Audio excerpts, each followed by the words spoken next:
Hello, ladies and gentlemen. You join us in a historic week 2 of the British University American football season. My name is Chris Tebbett. As always, you can call me Tebbs in the comments. We are here in the Southern One, the first game of what is going to be one of the most hotly anticipated divisions in all of British University American football. These teams have met 3 times in recent history, all 3 of those games going the way of the hometown side in the Reading Knights in the black and red. However, the Brighton Panthers definitely have momentum on their side, having a completely undefeated season last year and hoisting the Division 2 South trophy over the Swansea Titans. Something that Reading couldn't do a few years ago, only coming second. Will Brighton hold that against them? Well, we've got to find out. Southern One obviously containing the Burners, the Hurricanes and the Lancers at the top of the table. And these 2 teams are fighting it out for just a chance for some recognition in that absolutely stacked division. And potentially there could be a spot for D2 come the end of the year for one of these teams. But hey, it's week 2. And as we saw yesterday, ladies and gentlemen, anything can happen in Uniball. It is an absolutely crisp, warm, hot day here in Reading. Uniball is hot. I'm sweating. And not just because I'm excited, but because it's roasting out here. As mentioned on the rundown, this pitch could be in Reading's advantage, though I would say the potential for a mud bowl, I'd argue, is fairly slim today. It's quite wet on the ground, but again, it's quite warm. Now, one thing you can see here, ladies and gentlemen, look at the size of this Reading Knights roster. They have basically gone over halfway to the field, and they still have got players left to go through the tunnel for the card check. So just keep that in mind. Brighton wearing the black with the purple numbers. So I will say, as we learnt during the Division 2 South final, when the ball does get to the opposite side of the field, it is quite difficult for me to actually see the numbers. So just bear that in mind. I'm not trying to disrespect anyone, but they are quite difficult to see. The contrast is pretty mad. But yeah, there you go. So we are here in Reading, week 2. Obviously, at some point today, we are going to talk about what happened yesterday, but we've got a show for that on Mondays called The Rundown. Between the hours of 7 and 8, it will be live. But I tell you what, ladies and gentlemen, I was there in Bristol yesterday in Hillside Gardens. I got to watch that live. And yeah, we've got a lot to talk about tomorrow. Because it's the first full slate, ladies and gentlemen. It's the first full line slate of Uniball games. We got many, 20 plus. We have got a couple that have been called off. We know that Keele versus Staffordshire and ARU versus Cambridge are 2 of them. ARU versus Cambridge, which is a shame because I was actually quite looking forward to that game. But, you know, we're in the Southern One. We don't need no Midlands 2 talk here in the Southern One. But a big old roster for the Reading Knights. Within those last 3 games these 2 teams have played, Reading have shut the Panthers out twice. Once 20-0, once 14-0. And then I believe that the Panthers only got just 1 score on the Reading Knights. I believe it was 39-8. Back when these 2 teams were in the Southern One together before COVID. And that's the year that Brighton went down. Year after that, no, that would be 2020. 2020 Brighton went down. 2021 Reading went down because Reading bounced back up, and then Brighton took an extra year to get back into the Div 1 level. So should have some captains. Let me try and find where I've put my Reading roster. I've got so many rosters. That's not it.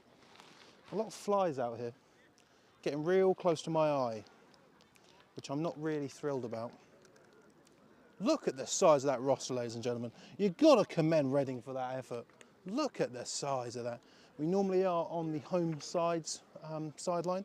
However, today, just because the sun is pointing directly behind me, I've elected to stand on this sideline. What's this bee doing, man? Get away from me. So here we go, the captains for Brighton. Steph Afari, Will Barker, Charles Brooker, and Marvin Usenlele. I need to find out where I've put the Reading roster, so if you give me 1 second.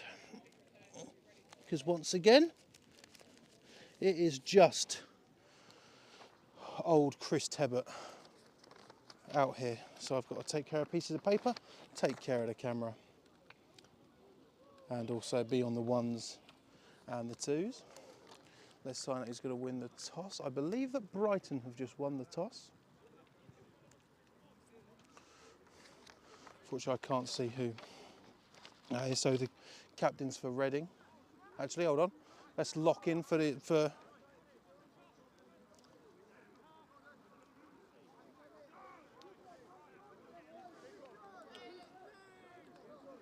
didn't hear that. I was too busy talking.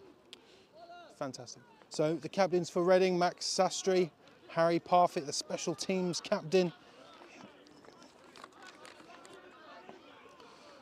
Dylan Butler Pearson. Fun fact, he used to bring roast dinners to training. And Bradley Blowdorn are the captains for Reading today. As I try and find my referees roster. So Reading are going to start with the ball, or offensively start with the ball. So let's get our... So head ref today, Andrew Morrell. Umpire, David Guttridge. Head linesman, John Husband. Line judge, Henry Young. And the back judge, Mark Schofield. Ladies and gentlemen, of course, we always need more referees.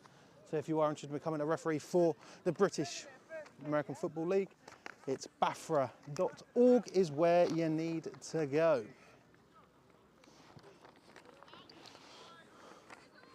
So let me tuck. Let me just tuck it in. So we've got 84 and I believe 85 back to receive for the Reading Knights. And as I did state earlier, I cannot quite work out the number of the kicker for the Brighton Panthers from this far down, but he's wearing a blue helmet. Let's have a look where he goes. Good kick straight down the middle. Looks like it's heading for number 84. He got a good touch on it, but he drops it on the floor. 84 is off to the races. Goes up the middle. And a decent enough return for the Reading Knights, getting it to what looks to be the 34-yard line. I can't believe Uniball's back. I can't believe it. I'm so happy. Like a pig in mud. It's what I live for, ladies and gentlemen. We're here. We're right here in Reading. We're right here. Southern One. I love the Southern One. More Southern One. Next week, Prem North. So everyone who says that, Tebs, why don't you do games in the North? I do games in the North. Warwick versus NTU in Warwick. Okay. So tight end in. So a bit of a swap there. And that definitely made the Brighton Panthers jump.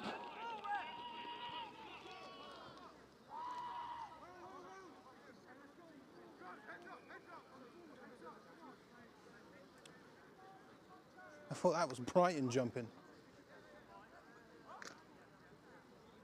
And it is. I mean, it's an auspicious start for this game. You know, we don't normally highlight stuff like that, but Reading moving the majority of their line. Well, not the majority of their line. So a forefront from Brighton, two receivers out on the right, going back to that motion, moving the the tight ends around. So it's going to be a toss play out to the right. Number 33 will get in for him, running directly to a Brighton receiver, manages to overstep him, but knocked out of bounds. Going to be a tough day for the zoom function on this camera, ladies and gentlemen, but I will try my hardest.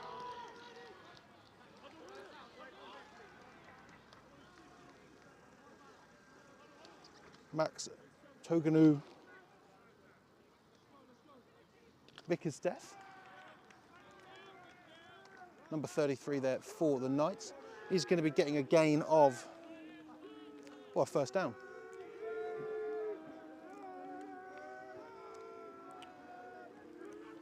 So a run middle and just instantly swept down there by Brighton. I believe that was number 96 for the Panthers. Steph Afari, one of the team captains for the Brighton Panthers. That is going to be a loss of 1 on the play for the Reading Knights.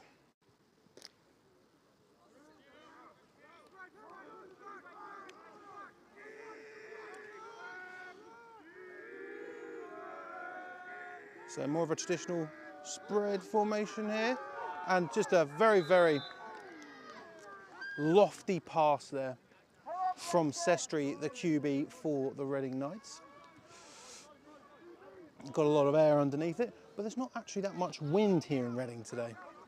But again, this might be week 2, but it's game 1 for some of these teams, these two included. Well, actually it's game 1 for most teams, unless you are Leeds, I think. Yeah, I think that's right. Leeds and Liverpool, I think, are the only two that have played in week 1. Well, what are we talking about? It's going back to having a tight end now, Reading. Run middle, this time number 17, scrambling, but brought down by Brighton. Steve Uka. So yeah, it is going to be 4th down, 4th and 11, and the Reading Knights are going to bring on their punting unit. So started out going the way of the Knights, but it does appear. What do you mean it does appear? What? It doesn't appear. No, it is. It's a punt. So Brighton doing a good job here. We're going to get to see them on offense. They were very, very dynamic last year. Lucky to get that one away. That snap was a bit lofty. Sails over the head of the Brighton returner. He gets his hands on it. And he's running around the left-hand side, waiting until the last minute to pick it up. And he's going to get that back to what looks like the 19-yard line.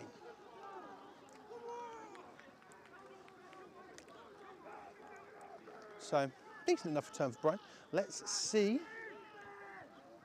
what the Panthers can bring. They've got the momentum. As far as I'm concerned, just because you've got to give Div 2, I mean, I love Div 2, people know this about me. You've got to give them respect. The Div 2 South was actually pretty difficult last year, you know, and Brighton were the best team in it. Okay, so trips on the right for the Panthers. Charles Brooker, number 8, is the QB. He's going to instantly throw it out to a screen. It's going to be caught low and dragged out of bounds by the Knights. I believe that was number 13 for Reading, James Allman. Getting the receiver out of bounds here.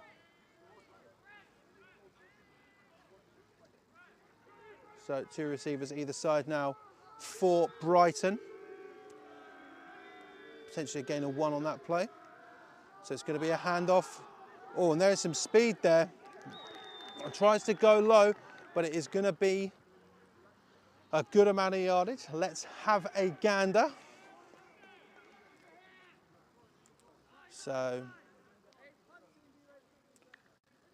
looking like, oh, that's a strong gain, looking like a gain of 9. Not much for Brighton to hit the first down marker. Same formation as before. And it's going to be, oh, I thought it was a QB keeper, he faked me, but the Reading Knights managed to absolutely swamp it. So we're going to have back-to-back punts. This is why I wanted to come down and do this game, because this game, as far as I'm concerned, is very, very evenly matched here. I'm sure everyone has had stories of, hey, Reading might be a huge team, might be a massive team, but that doesn't mean much. Remember when I played with the Lincoln Colonials, we had a squad of about 35. We hadn't won a game, scored no points. We were going up against the Huddersfield Hawks, who had 21 players. We looked at them and thought, oh, we were rubbing our hands together going, this is it, we've won this game. Didn't score a point. Unbelievable stuff. We don't talk about that season much. So I'd still say expect to see this. So it is going to probably be a delay game. It is going to be a delay game on the Panthers. This is one thing you can expect from Uniball. And to be fair, I'd say football as a whole, not even at just the Britball level. This is the first time these teams have played. You could see that there was some late personnel coming onto the field, especially for special teams. And that's what happened there. And the Brighton Panthers are now 5 yards worse off for it. Bit of a high snap. Punter gets it, and it's gone high. It's gone high and goes out of bounds. And that is going to end up just on the Reading Knights side of the field.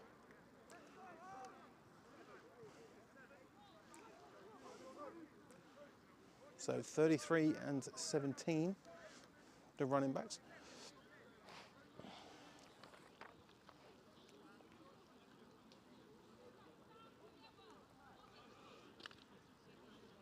Token Bickerstaff, number 33, getting a good chunk of the yardage for them prior, in the drive prior. Got another running back in. Tom Langford, number 15. Stacking that left-hand side of the field. The ball is out, the ball is out, the ball is still out. And I think that's going to be recovered by the Reading Knights. Disaster averted there for Reading.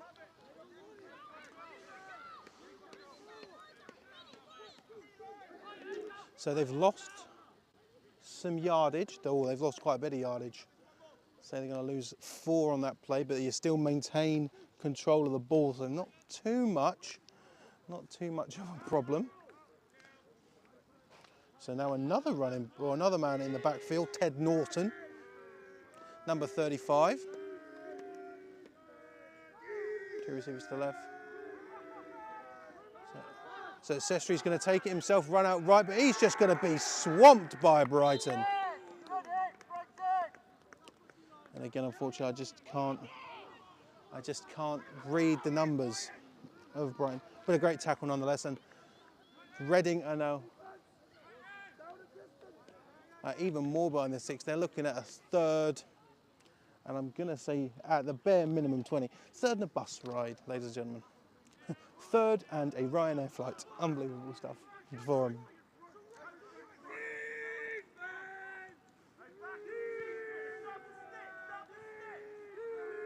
So 17 now back in. Sestri is looking. Good ball. Bounces off the floor. And a great defensive stop here for the Panthers. That fumble disastrous for Reading.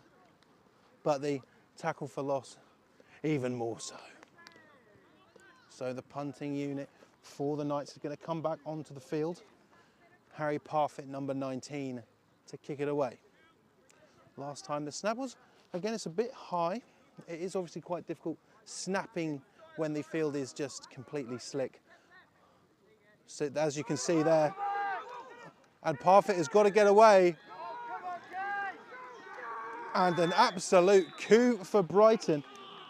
Just as, I feel like I may have jinxed that slightly, given that I just said that it's difficult to snap, and that's exactly what happened. I, for one, have never ever had problems snapping on this field. Never ever had problems with it. But we'll talk less about me. And the Brighton Panthers are going to take over in absolutely phenomenal field position.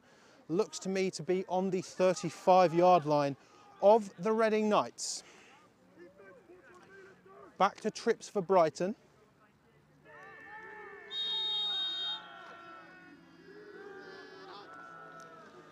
So it's a handoff, just punching it straight up the middle.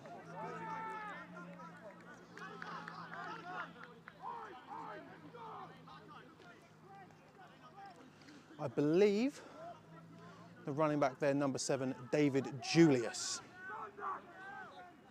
He's going to get about 3 yards on the play for Brighton. Trips now on the right-hand side, nice close to us. Bit of a low snap. Brooker's looking, and it just goes over the head of his receiver.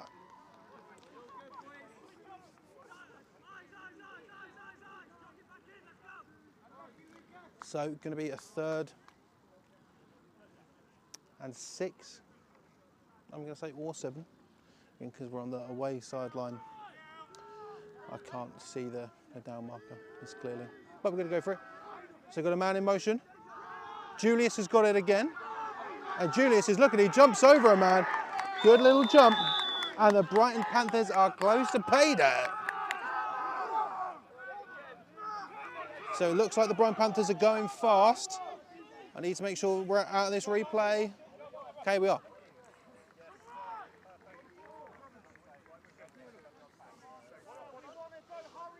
So Brighton wanting to go a bit faster. Brooker's got it again. He's got it himself, and it's almost, and it's still live, and Reading have got it. Reading recover it, being dragged down by his jersey, and he keeps on going. And he keeps on going. Number 99! Number 99! Has he done that for Reading? There's a flag on the play. There's a flag on the play. But oh my God, I cannot believe that we have just seen that. Bradley Blowdorn with an absolute phenomenon of a run. Now, we like to call that when a number 99 has a scoop and score. That's a flake, that is what that is.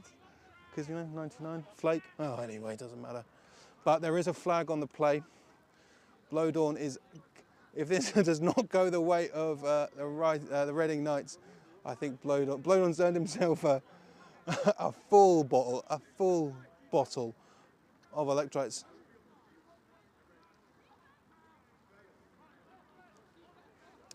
So that's not going to be going the way of the Reading Knights, but what a phenomenal effort from Bradley Blowdorn there to take that at least 65 yards. Even with Brighton Panthers ripping at his jersey, what a phenomenal run that was. In fact, absolutely sensational. Right, let's get back into this. So I imagine it's probably going to be a block in the back penalty. I was too busy blowing smoke up the Mr. Blowdorn, but amazing though. Sorry, I keep getting bugs in my mouth. Disgusting. So the Reading Knights are going to be taking over on what looks to be the Brighton Panthers 25. 33 back in, some tight ends in as well for them. It's going to be a handoff up the middle, but I tell you what, an absolutely great flying tackle there from Brighton.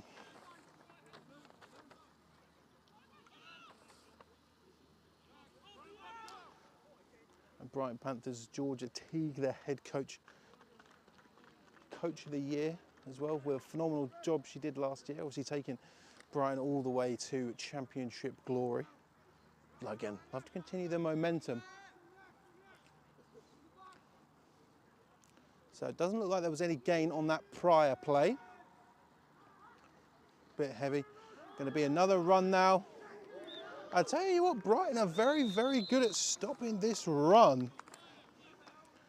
They've not allowed a lot. Ted Norton. Argue he's a pretty big guy. Hopefully he won't take offence to me saying that. So I imagine he's a fullback. Let's call him that. I'll ask him at half time. I'll ask him at half time. So 3rd and 10 for the hometown side. Same formation for them. Steve Uka in at running back. So Sastri's looking. And great read there from Brighton.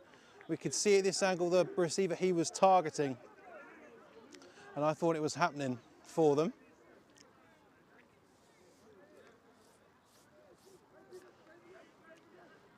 So it's 4th down, and it doesn't look like any off or any personnel is changing. So the Reading Knights going to go for this 4th down fairly early on today, even though their last 3 plays have gone nowhere for them. They've taken the tight ends up, a bit of a high snap. Sastry is looking, throws it to the outside, unable to find his receiver on the outside.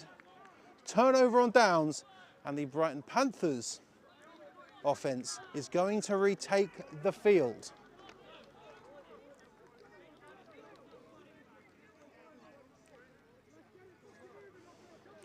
I mean, Bradley Blowdon, absolutely amazing. I imagine he is blowing now, or it was.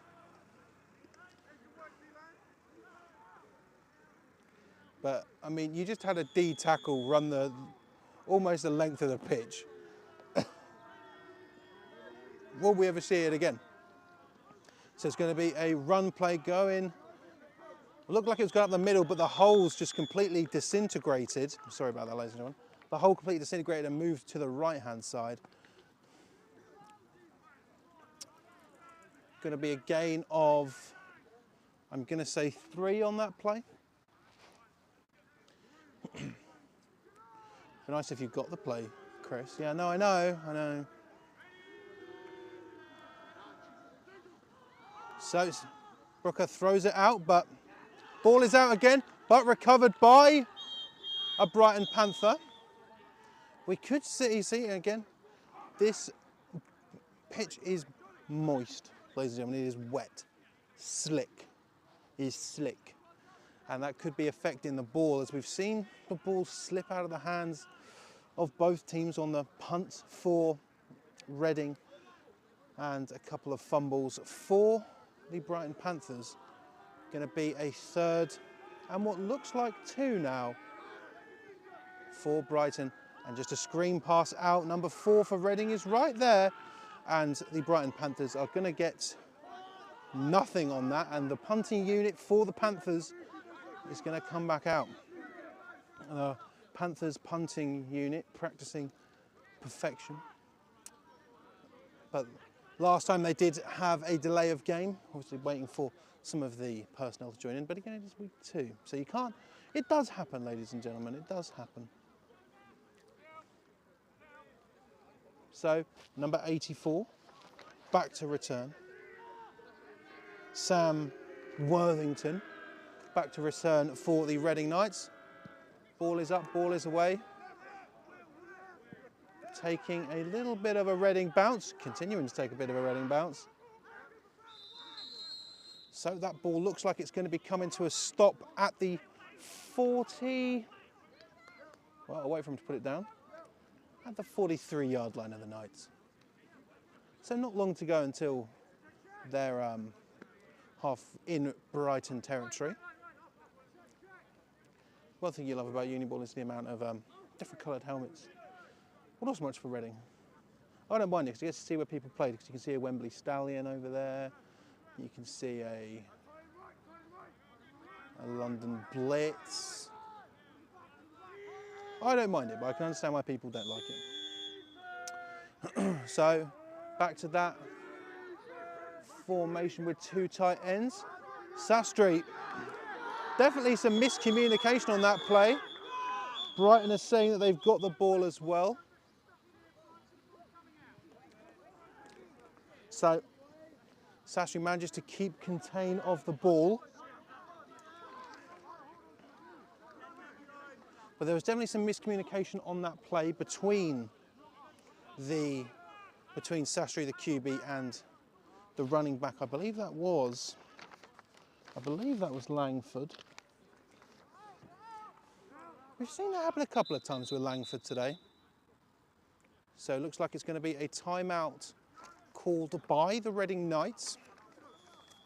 Their first of the day.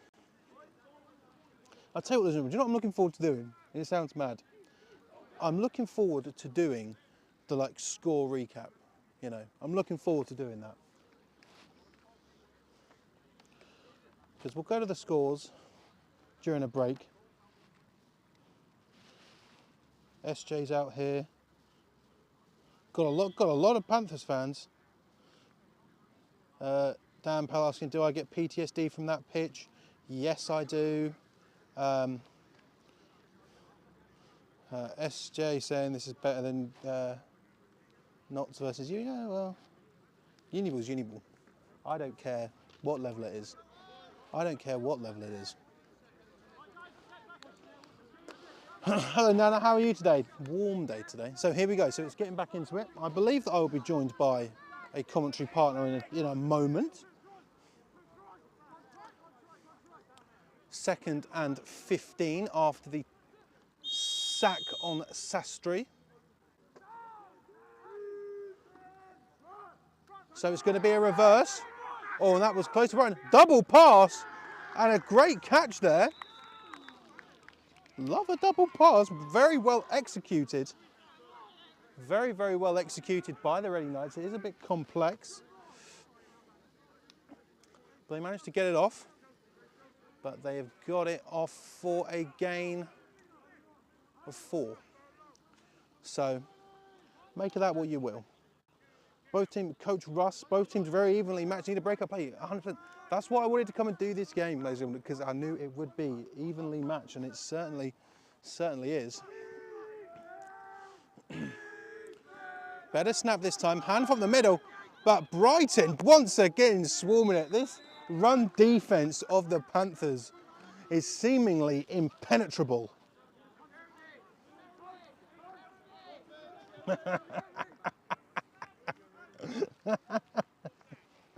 Oh dear. So the punting unit of the Reading Knights coming back onto the field. Harry Parfitt, the captain, is ready to punt it away. And after the punt, I'll sort out some tech issues. Low snap, almost blocked there by Brighton. Parfitt is having a bit of trouble getting his hands on that ball.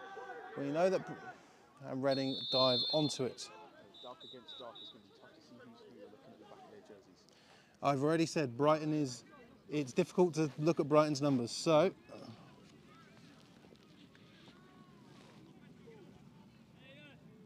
ladies and gentlemen, I'm now not by myself commentating this game, as Kwame has joined me. Hello Kwame, how are you? Good afternoon. You ready for some Uniball? Absolutely love it. I've missed it. It's been a while. Ready to get back into it. This time I'm not playing or coaching, so with a different perspective, it'll be interesting to see who does what. We've already had an interesting start to the Uniball season, given obviously yesterday's result. What happened yesterday? You know, the team from that place with a lot of Americans played against the other team from that other place with quite a few Americans, and there was a good result. I don't know what you're talking about. I don't know what you're talking about. So we are here. So this is the end of the first quarter, 0-0. A very, very evenly matched game. The Reading Knights cannot get anything going run-wise. But there was a big, about 65-yard run from one of the D tackles on a scoop, almost a score, but a flag brought back the Reading Knights. But again, very, very evenly matched. 0-0 is the score.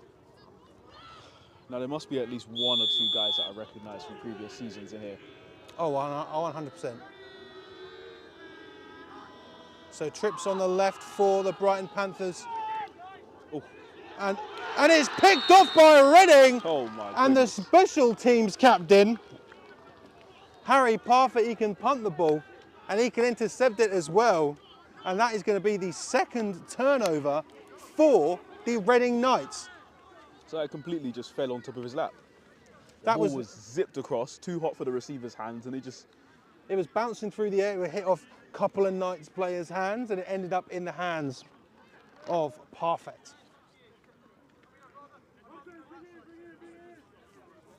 So the start of Q2 starts pretty decently for the Reading Knights. Though, can they capitalise? That is the question. Even if they're going for a field goal, we've seen them have a bit of trouble on the long snaps. So, I mean, it definitely seems like the ground is a bit slippery today. as it always is in the winter or autumn, fall, winter, whatever you want to call it.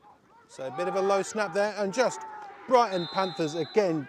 This run defense for the Brighton Panthers is phenomenal. Absolutely phenomenal. Just ready for everything, ready to stop that run up the middle. It seems like Brighton have Reading's number early on, you know, and on defence at least. And obviously Reading have Brighton's number on defence as well. So it seems like we've got a defensive game on our hands strong today. defensive game. Could be a one-score game, could be a one-score win. Will Kwame be coming to watch next Sunday from SJ? Next Sunday against who? Imagine Brunel's playing someone. Who Brunel playing? Sunday. Okay, so Sastri's got it. Going to be another handoff, but absolutely swarmed by Brighton again. Is that the game against Hertfordshire? I need to double check because I saw a message and I think I may be busy with something, but I will 100%, 110% try to get this spider off your back first of all. There's so many bugs out here, man. It's mental. So it's going to be a 3rd and 15 after 2 huge tackles for loss. Reading versus Brunel. Oh, here. Reading versus Brunel over here. Yeah. Next week. Yeah. Interesting. Please don't go to it. Oh, and the ball is out. The ball is out. Let's see who it's recovered by. It's going to be the 4th fumble of the day. I'm ready to bring on. Be interesting. Are they going to mark that as Reading's ball? They certainly are. So the fumble didn't happen per the referee's ruling. Seems to be 4th down. Punt team's coming out for Reading, and they're going to be kicking the ball back away towards Brighton. So number 2. Is that CJ Woodstock? Of course it is. So Rex Harding. So another bobbled snap. That looks to be. And brought down there by number 82 of the Reading Knights. Dylan Brighton Butler Panthers Pearson due to take over on their own 22-yard line. Sorry, not 22-yard line, 17-yard line. I don't know where my numbers are. We normally have the sticks in front of us, but because the sun is very much in that direction and I want to actually have a good quality live stream. Yeah, Lucifer's actually got this right. Brighton D-line are living in the Reading backfield. They are tackle for loss merchants at the minute. Every single play. I mean, it reminds me of when Brunel's defense used to play against these two teams a few seasons ago before moving to the southeast. It was. We had D-lines that made offensive lines look like turnstiles. So man in motion, going to Julius again. And Julius punches through, tries to truck a man, but too many Knights in the way. But that's a good run from number 7 of Brighton. Big one up the middle. It's the most positive yards I've seen so far. And it's going to be enough for a 1st down for the Panthers. So they are going quick, Brighton. And Julius has got it again, but a big hit from 53 manages to get down number 7. Swear if another spider touches me, I'm going home.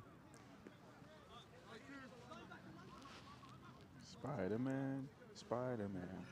Right, confirmation, yeah, it's Hearts the week after. D-line back then was unreal. Oh my goodness, So it's going to be a gain of 5 from Julius on that play. I'm going to give some time for that D-line because, oh my. So Julius has it again. Tries to truck a man, but 13 for Reading just had enough stuff to bring him down. James Allman there on the tackle. One thing I will say about this uniform matchup is not only is it difficult if you're looking at helmets alone, not only is it difficult to determine who's who in the crowd, but also the numbers for Brighton are not easy to see. Dark purple numbers on a dark background. 3rd and 3, 25 in motion, handoff up the middle. Let's see where the referees mark that. Yeah, when we did the Div 2 final for Brighton versus Swansea last year, it was a struggle then. It's a bit of a struggle now. But to be fair though, the no, I've been reading the Brighton numbers. But great colour scheme though. Great colour scheme. So Fantastic that was enough for a first down. Going to be another handoff up the middle, and just brought down. Yeah, I will say similar colour scheme to Hertfordshire and Portsmouth. Yeah, it's weird, isn't it? And they were brought. Everyone was in the south, weren't they? All in the south. God, imagine. They would all be in the same division if Portsmouth were to be relegated. They would all take the. Can you imagine everyone black and purple? Brunel ruining it with the navy and yellow. So Royal Holloway had a bit of purple on their kit last year. Yeah, that's true. So I got 90 in motion, and Brooker just delivers it out to him, makes a man miss, but getting to the outside. Brighton are now matriculating the ball down the field. Just these short plays where they're gaining yardages. Used to be a small gain. Somebody shouting punt team, even though it's third down, which is a bit odd, but doesn't seem to be much of a gain on that second down play. Maybe a minimal one, and it'll be about third and mid for Brighton Panthers to see if we can punch this one up there. Third and 5 looks like number 31. So maybe they're going to punch us up the middle for about 5 yards, or sending a man in motion again. Ball is out, and it is recovered by the Reading Knights again. The third turnover for the Reading Knights today. Second fumble. They did get an interception earlier. Again, it's slick here today. This ball is slipping and sliding. It is slippery. 7 minutes remaining in the half.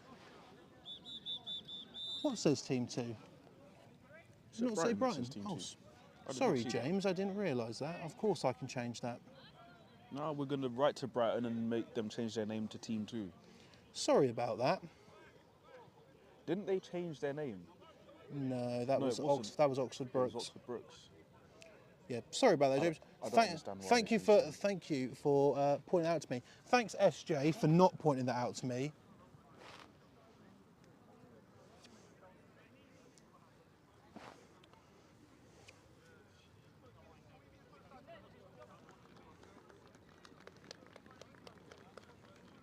So an injured injured Panther.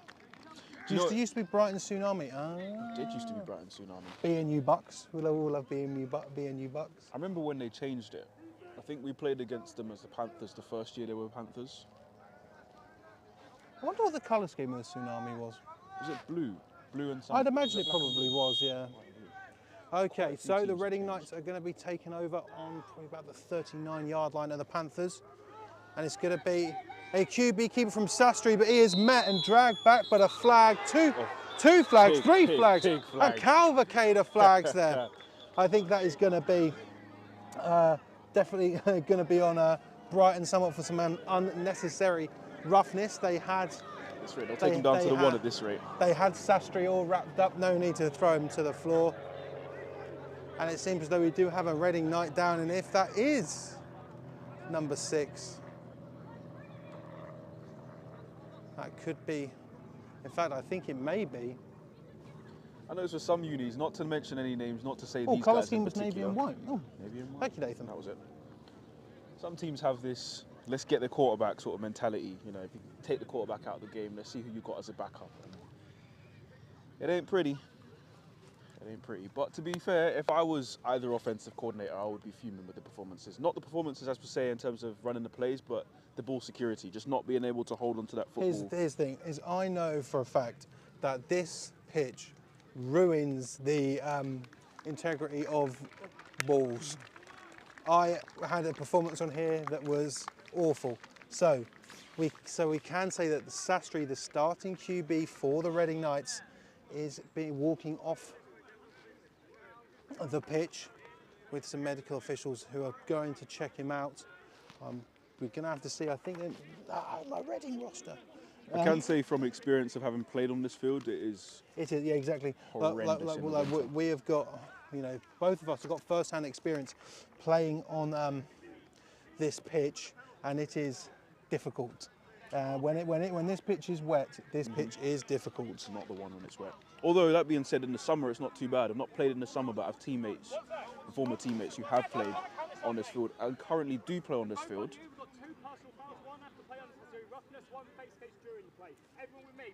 Oh, so 2 unnecessary roughness penalties, a face cage and unnecessary roughness on the Brighton Panthers. So, Referee's because hungry or after the angry. play was over, that's going to be a huge gain. And now the Reading Knights are on the Brighton Panthers 12-yard line. And number 16, Zachary De Los Reyes. De Los Reyes, the QB. Reyes. Hand up In at of the quarterback. middle. That's a big man. BNU Buccaneers. Yeah, but they were called the BNU Bucks, which was short for Buccaneers. So I'm not going to take that piece of That's information. always been. It's like Tampa Bay Bucks. Yeah, but it was. You are right. It was the BNU Buccaneers. Have they changed But their name? I'm not saying that it's BNU Bucks as in this, like the deer, like the stag. I am referring to them as the Buccaneers, but in their nickname form, because we're on first name.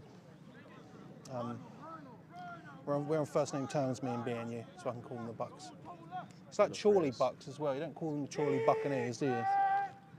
Might, but I don't know. Yeah, if you're not friends with them. I've never actually. So De Los Reyes is looking, and it is picked off by Brighton. And there is a red bird. Woodstock, all the way up to the 20-yard line, gives Brighton the ball back. So, a turnover for the Brighton Panthers, and it was getting dangerous for them as the Reading Knights were infracting upon the end zone of the Panthers. We are now going to have Brighton football. Potentially only 5 minutes. Jimmy, I'm just having a joke. It's fine. You get interception by the, I'm just the joking. London Blitz wide receiver with the interception. How many times you heard me say that? It definitely stops the Reading score right in their tracks and puts Brighton in a good position to get down the field. Like, so there's missing an O-line. Oh. Why do you get to see BNU Buccaneers? Guy. Jimmy Cooks for- Is this the same Jimmy? It is. Yeah. It is. Oh, Jimmy. Long time, Jimmy. How you doing? So it's going to be a handoff again at the middle. A good stop there from Reading. Yeah, he used to play for BNU and then he came to Brunel for a couple of years. Jimmy, what happened to the BNU Bucks? Are they still alive? Buccaneers? No, they're not. They don't exist anymore. No. No. Why? I always like finding out what happened to teams, like Northampton Nemesis. Do you know they should bring back the rule which allows teams or unis without a team to play Join, for other, yeah. you know, like Yeah, for 'cause example, I know that like Lincoln, they wanted BGU, because BGU's in Lincoln, to join, and they're like, no. what's BGU? Bishop's Gross Test. Yeah, I've never heard of that. And it's another handoff to Julius, but he runs into one of the motioning players of Difficult in the middle Brighton. when everyone's expecting a middle run. Now, Brunel obviously has a team and their varsity is against St Mary's, but St Mary's don't have a Mate, do team. you know something funny? Do you know how I know that? Because the first university I ever went to was St Mary's. Was it? Crazy. Awful university. Crazy. That's a college. So we have got an injured player down. Yeah. And I went to the Brunel versus St Mary's hockey varsity game. I remember And then seeing... then I went on the night out and pulled. Unbelievable stuff. My word. Tebs actually pulled. Yeah, unbelievable stuff. And it wasn't the security. Unbelievable stuff. No. Pulled out by security. You know, just to tell everyone, that's my memories of the St Mary's versus Brunel varsity. But St Mary's is like full rugby. So I remember rugby. before Brunel had the partnership with Ealing, with the rugby team, St Mary's used to absolutely decimate them at varsity rugby. Brunel would win most other sports, but St Mary's would have the rugby. And then obviously the partnership came along, and since then, I'm not sure if it switched or just became a lot more even, but I've always, you know, I never really had memories of playing or performing at varsity because, again, they didn't have a team, so we used to just, you know, party and have fun, make noise. Yeah, that's it basically. Go watch the basketball. But to be fair, I did run at St Mary's. Oh, something's fallen off. I did run at St Mary's when I ran track, when I did athletics. So you've got a man in motion here for Brighton. Brooker is looking, there's a man in his face. That ball's coming out, and it is picked off by Reading. Something's happened to my mic. Is that picked off by Reading? That wasn't much of a celebration. It certainly was. So the fourth turnover this time for the Reading Knights. Let's have a look. The Here team comes an couldn't arm recruit any new players and struggled to field a team, yeah. I don't know what I expected. So we had LSE because wanted to join London teams in the past, and it's a shame they couldn't. LSE doesn't have a team as well. It's a It's shame a because shame there's 'cause, so like- many guys that go to a lot of unis that don't have teams that are really good athletes and could be fantastic players, you know. Now, obviously, the previous rule would have like Oxford and Oxford Brooks join together and be the Cavaliers and that. But Because I know, like if there's enough players in both teams, you can have two teams there. It's just the guys that don't have a team to go to, they should be able to play for another team. I agree. I do agree. But then the thing is, you've got places like Edinburgh. Edinburgh would be like an absolute powerhouse. So can Reading capitalise? Delos Reyes tosses it out to his left. It's And like, I remember, if you hear swearing, it's not us. I remember running athletics in a certain competition. There was a competition where I think it was Bracknell and Camberley or something. They had their teams were combined because they didn't have enough athletes for one competition, right? There should always be an opportunity for guys who don't have the opportunity to play or compete or perform to do so. That's just my opinion. Oh my The sun God. is out in full effect. I might take It this is, coat. it is hot. So Take it's going to be a lot of one on that toss play for the Reading Knights. So going to be a handoff running right, and the ball is out, but is recovered by that back. I was a bit worried there. His knees bent in a very, very odd manner, but he's fine. As I try. And Francisco Ferreira, just comment on the stream if you're watching. Don't message me personally.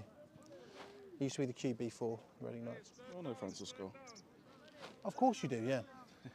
Lovely guy.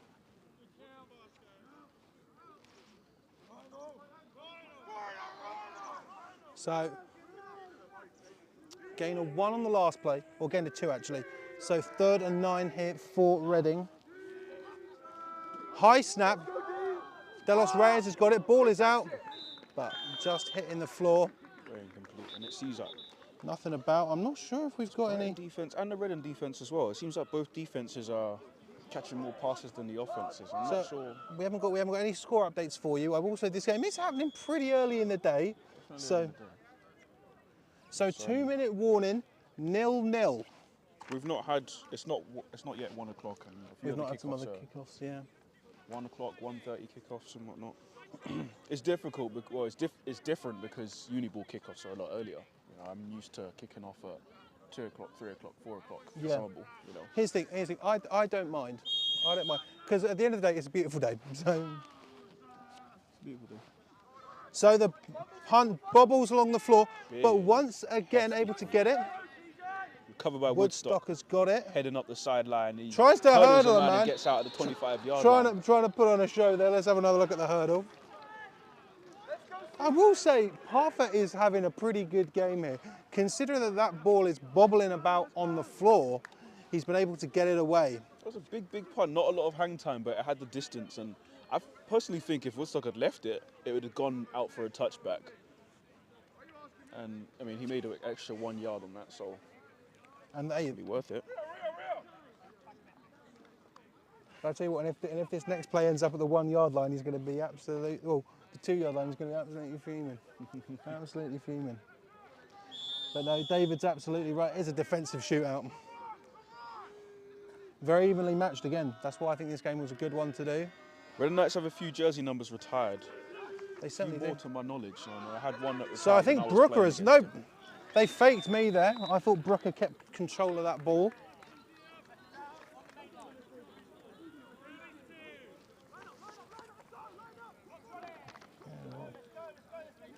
Retired. I remember when they retired 64. So I was, we were the second game up against them after that happened. But I wasn't aware of the other numbers. So it's going to be a handoff again right in the middle, but Reading, who is that? And that is Blowdorn, the man who had a huge run on a fumble recovery earlier in the game. Has a big tackle and going to be another tackle for loss for the Brighton Panthers. They're going to be facing down a 3rd and 12. See, I've always wondered what happens to teams when they start to retire too many numbers and they don't have enough to go around. We only got to look at the New York Yankees. I mean, to be fair, look at the amount of Reading Knights players they got, you know. So it's going to be a handoff running left. Big sideline. And again, huge sideline. And it's going to be another, I think maybe a gain of 1 on that play, 74. I'll give the credit to on that one, Jake Walton. So 30 seconds remaining in Q2 of this currently scoreless game. So both teams seem content in running this clock out, and as much as it may be a fallacy to some, and it doesn't actually happen, some half-time adjustments. So there we go, ladies and gentlemen. Half-time already. So it is half-time here in Reading. The score 0-0. Defensive and turnovers are basically the name of the game today. 4 turnovers for the Reading Knights, 2 for the Brighton Panthers, but a lot of fumbles and a lot of snaps that are looking a little bit shifty. But realistically, it's difficult on a surface like this, you know, yes, when the ball is touching this nasty ground. It is. Let me see if I can get a good view. I'm not sure if you guys at home can see how nasty this grass is. Do you want to see how nasty this grass is, ladies and gentlemen? Give me the camera. Go on, take the camera. Go in front of the camera, Kwame. Yep. This is how nasty this grass First of all, is. Shout out to the jersey. Come Look, on, the greatest team in the world. Hold on. I need to zoom out. I need to zoom out. This is how bad it is, ladies and gentlemen. This is the pitch. To be fair, it is a nice kit though. It's a lovely kit. Drip reveal. Lovely kit. But realistically, it's just about getting these week 1 tendencies out of the way and managing a wet ball. It could be the first time some of these receivers maybe have played with a ball this slick. And for everyone who was at that Gloss versus, it is half, mate, yes. And anyone who was at that Gloss versus Reading game a few years ago and gave me grief because my snaps were bad, look at this game. Look at this game. To be fair, the snaps haven't been bad. The long snaps have been a bit shaky. Parfit has managed to get it away. So realistically, half-time. It's going to be a case of a lot of towels are needed. Yes. And it's going to be a lot of the short game. There's going to be a lot of running, a lot of the short game because this very well could end up being potentially a field goal deciding the winner here today. But I do think that some teams, we've not seen like much of a drive as per se, a drive down the field 30, 40 yards or anything. I do think that as the game progresses, we're going to need to see maybe some screens or something along the like to really progress the ball down the field, because the middle of the field is going to get completely chewed up. The run game will start to struggle. And of course, the long passing game is always going to be a problem with the ball being as slippery as it is. So teams are going to need to start looking at the short passing game and looking at getting some yards after the catch in order to really drive the ball down the field. It's one of these things where it's mad when you consider that the longest play of the game so far was a fumble recovery from one of the Reading D tackles. Obviously it was brought back, and that was the only time our team has actually entered the end zone today. It's always frustrating as a defensive player watching, for example, if you watch your offense and they can't move the ball down the field. Or, for example, if you're the other team and you watch the other team's offense, I mean, it's not frustrating when you watch the other team not be able to move the ball around. It's brilliant, but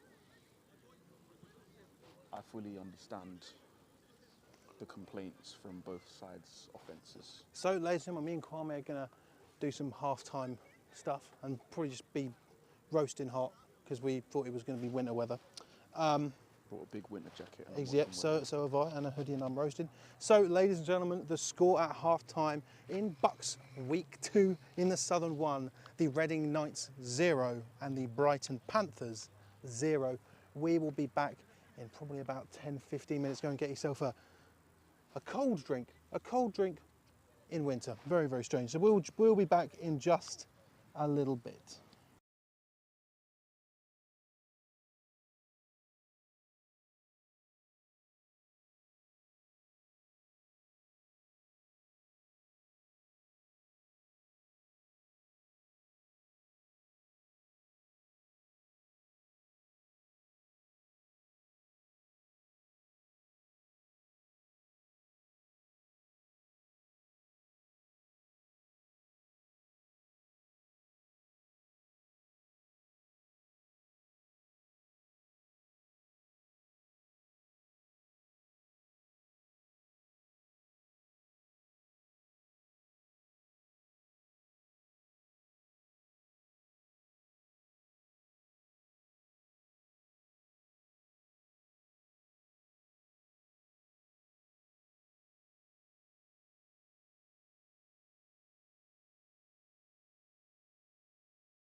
Hello ladies and gentlemen, we are back for some more BUCS Week 2 action. 0-0 is the score in this very evenly contested defensive showcase.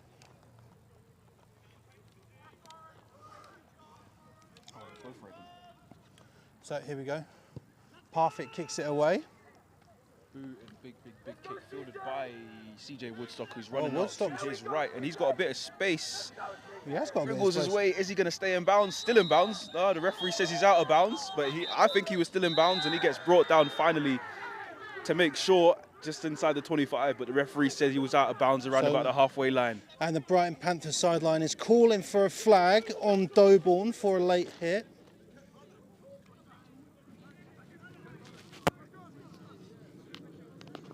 Sorry, ladies and gentlemen, we're just sorting out some tech. Lovely, lovely. Back in the building.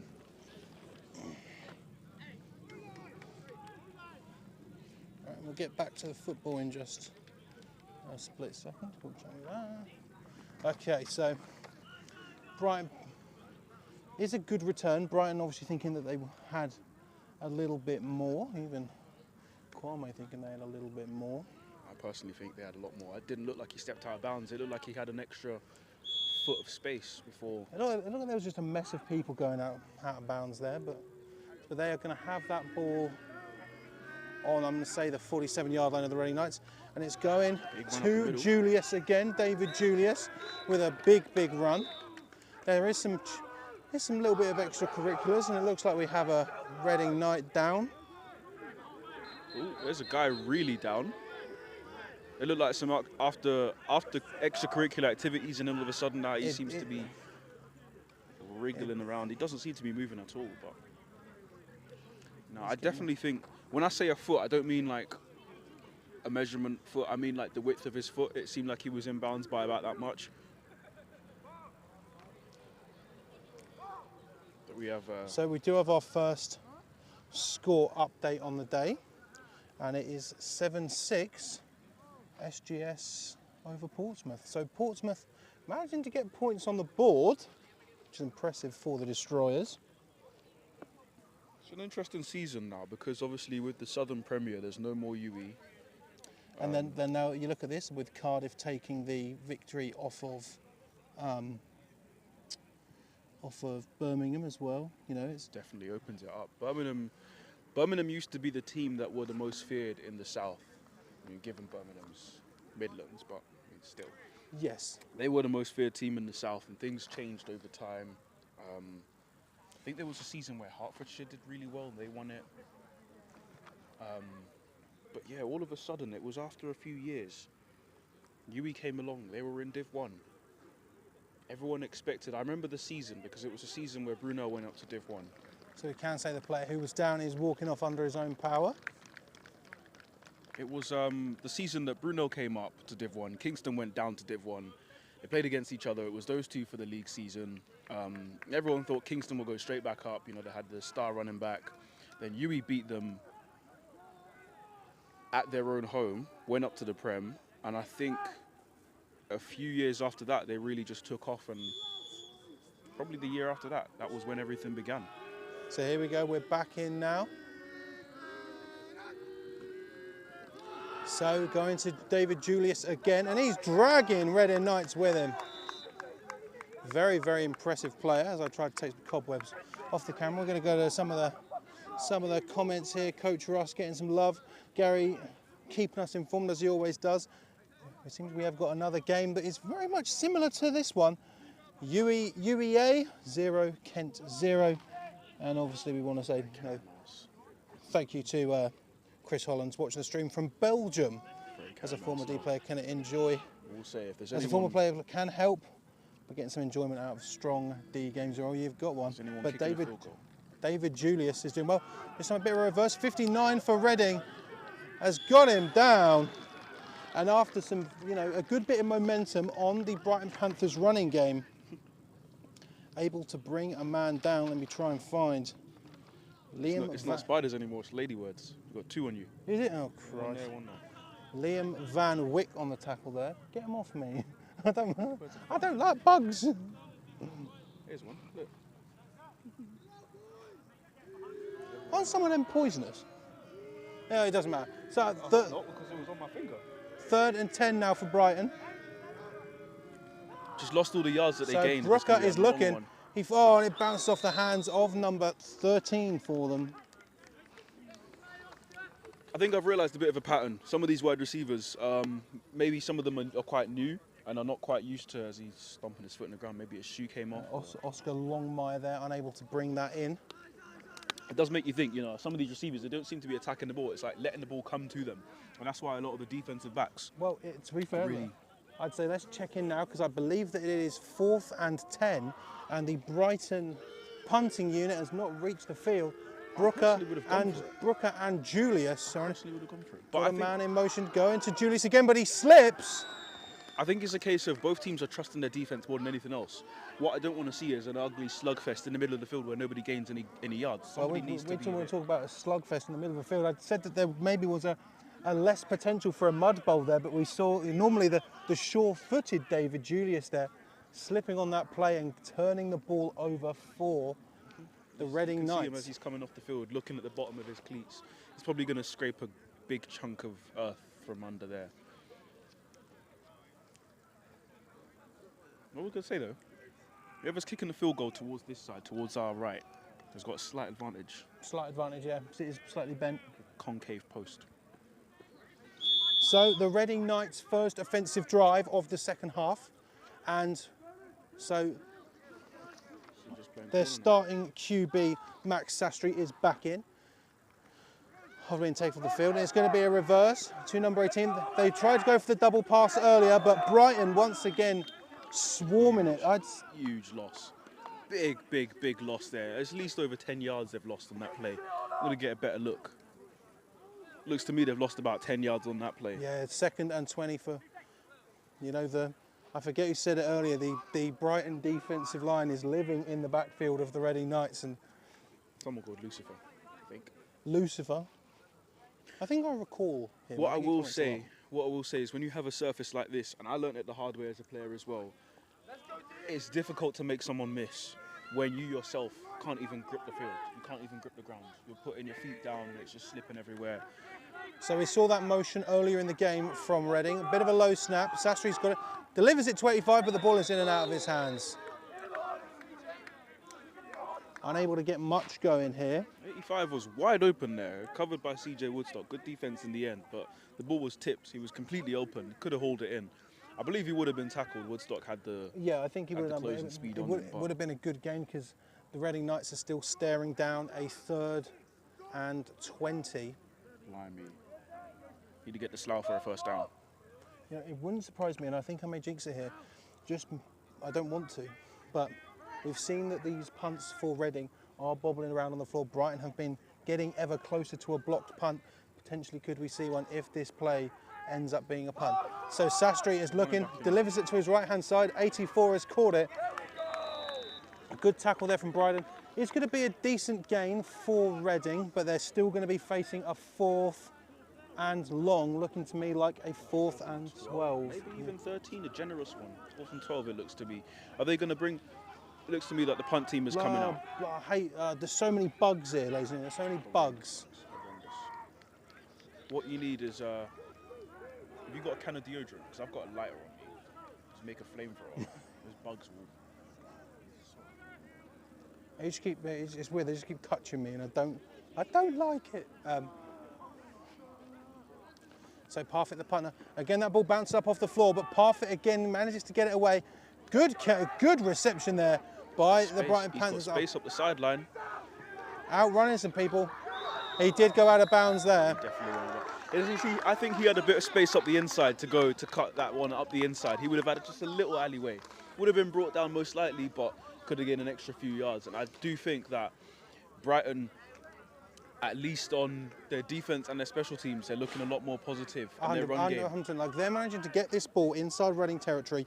Great run there from Rex Harding. Once again, it's going to set the Brighton Panthers up inside the Reading Knights half of the field.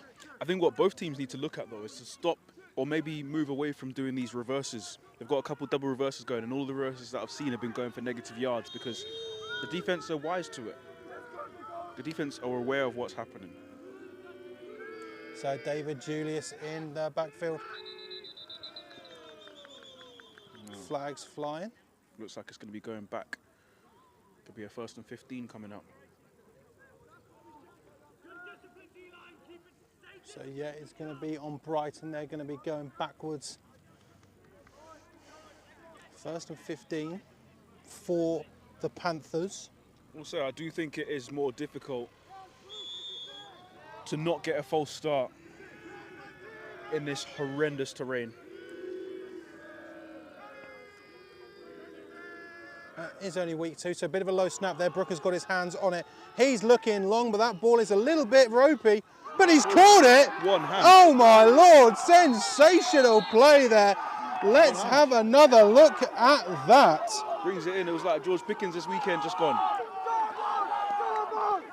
So the Brighton Panthers are going fast. They've got to wait for the chain crew.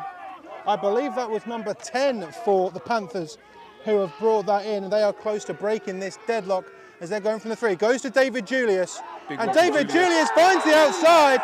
Brighton Panthers, touchdown!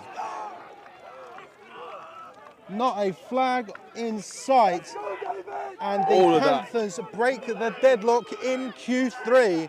David Julius with a big run. All of that was created by the wide receiver, that fantastic one-handed catch over the far outside, bringing it down whilst being covered and smothered by the defender. Brings it in with one hand, complete composure. I'll tell you what, I'm going to go and check who that receiver is. Looks like they're going for 2 here. Looking for a QB sneak going up the middle, but Reading stop it. So 6-0 the score here in Reading. Looked to me like number 86. Good shit, Marv.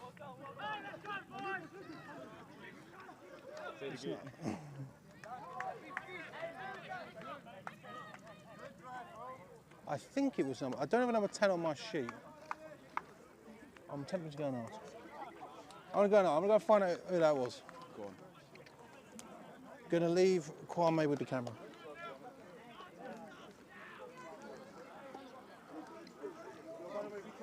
Sorry, mate. Sorry, mate. Do you know what number the receiver was for the touchdown? Because I've got. Hey, was that Lucas on the scene? Yeah. When you say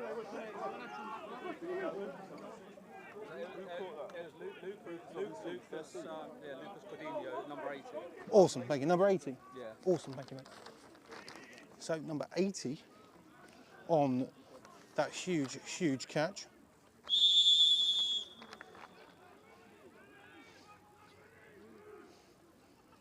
Lucas Godinho on that big catch. That ball is up. Caught by number 84 of the Reading Knights. Trying to go up the middle.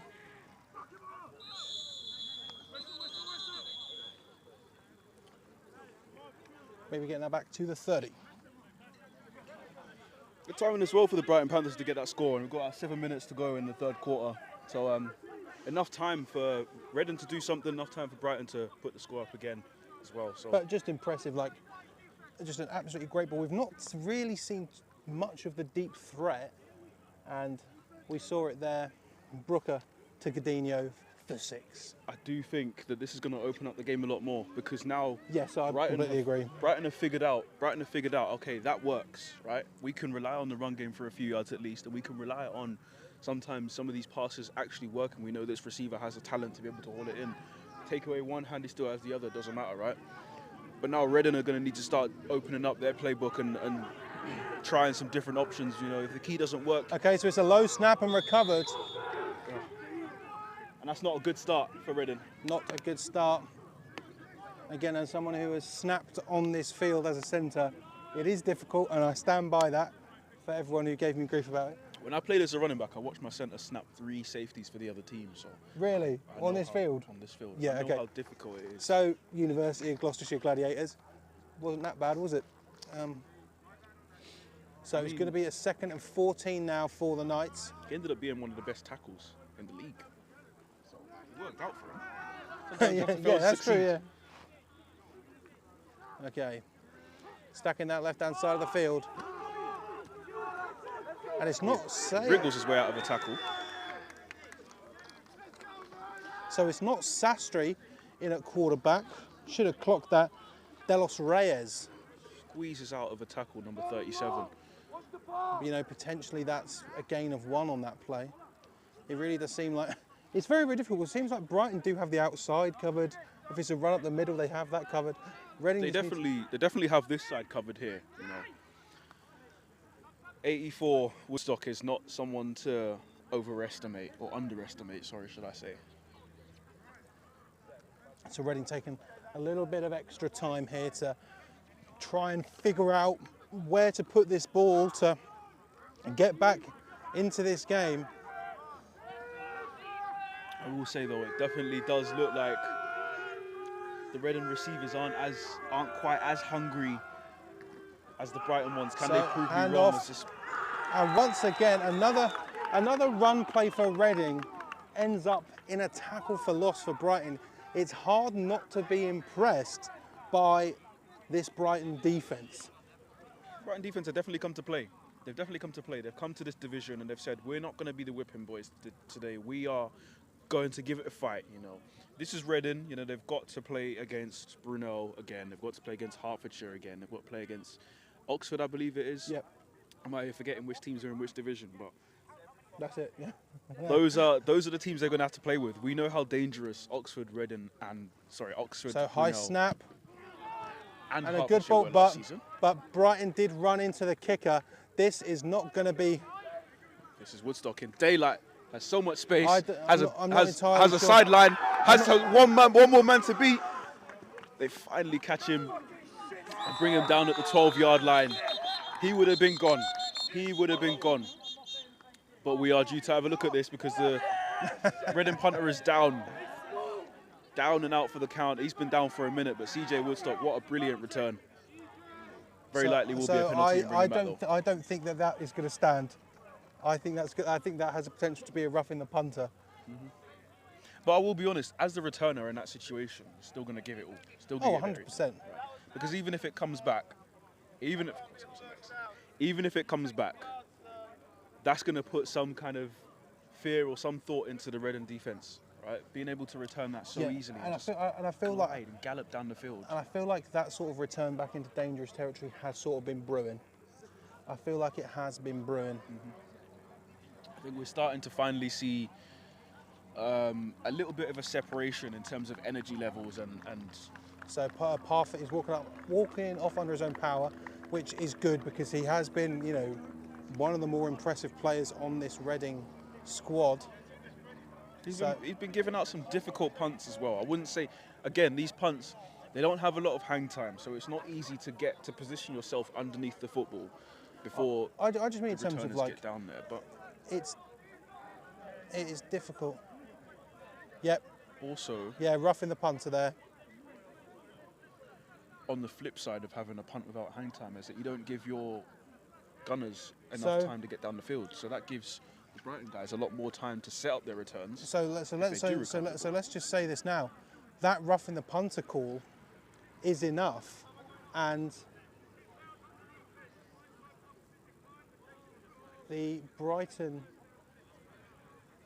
Surely this is. I know the feel. I've been called for a roughing the pass, roughing the kicker call. Plenty of times I've been called for that. Okay. Okay, that's why I was getting confused. There's a completely brand new quarterback in, Fletcher Reed, number 18, for the Reading Knights. Hand off to 33, and once again, nothing happening on the ground for Reading. Brighton are absolutely swallowing that up. It's coming down. Bugs everywhere. So a loss of 2 on that play there. I was getting a bit confused there because I was like, 16 and 6 are not coming back onto the field. This does not look like the Reading Knights defence. But Fletcher Reed in now at QB. Offense is back on. 2nd and 12 now for the Knights. Better snap. Really toss out wide. Gets completely swarmed. There's just nowhere to go for him. He doesn't quite get the outside lane. It just seems to be that everywhere he goes, there's just purple jerseys everywhere. So let's have a look here. And then another tackle for loss for the Reading Knights. They're now staring down a 3rd and 13. The energy levels, Brighton right now. Let's be completely honest. The momentum is fully with Brighton right now. It's the only thing that is really keeping Reading in the game at this rate is penalties. Granted, it's only a 1-score game, and all it takes is one pass over the top or one run to just completely unlock. So Reed is looking, gets it out to number 85, but swallowed up there by Brighton. It's going to be a good amount of yardage, but not enough to get out of a first down. Get to a first down for Reading. Looks to be a 4th and 10. It's going to be a big one. It's going to be a... they'll have to, if they don't punt, they're going to punt this. Oh, they are, yeah. So Parfait, sorry. Don't know why my inflection changed there. Parfait. He's back onto the field, which is good to see. I keep seeing spider webs appearing on my hat. I'm just seeing lines. Yeah. Strings flying everywhere. There's so many on the camera. Great snap that time. Almost blocked, but, a lot of distance, I tell you what, a great snap, and that ball is taking a Brighton bounce. Some good hang time, and the punter himself recovers that. If this was the CFL, that would be a first down. To Reading. Give me some CFL rolls. Let's go back to the comments.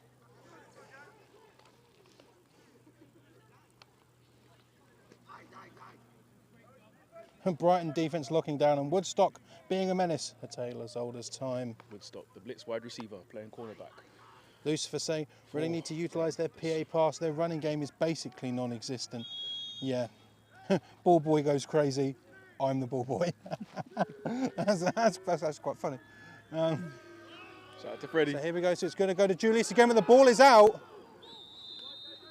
I'm fairly certain that Julius, that bounced sort of at his knees, and I think he was able to recover it himself. So I don't think, let's have a look, see if that's a loss for the Panthers. But again, like, that really could end up being the downfall of Brighton. I think there might be a gain of 1 on that play. As well as the flags, it's the fumbles, the ball security. So low snap. Brooker is looking and just overcooks it slightly to number 13. This is something that we'll see slowly improve over the season, hopefully for both of these teams. Bro, why is it floating?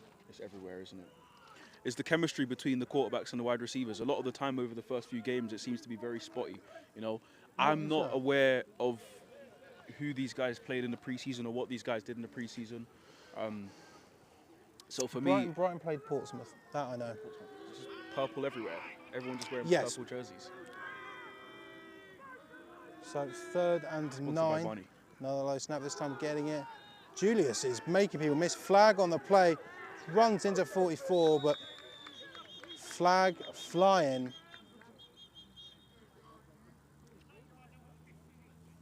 So that's going to be going on to Brighton.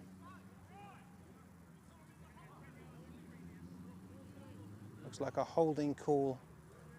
It looks to me like for someone, anyway. They'll decide if they will ignore it, decline it, go for 4th down, or replay 3rd down with an extra 10 yards to make. We'll check in with our referees.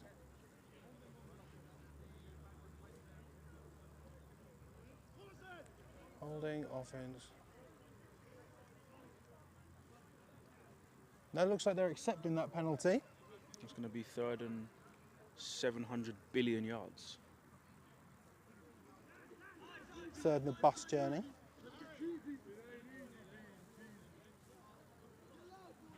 Snap the ball, send the receiver onto the bus, through it. My first time watching a uni game, and I love it. Yeah, so you should. It's the greatest sport on earth.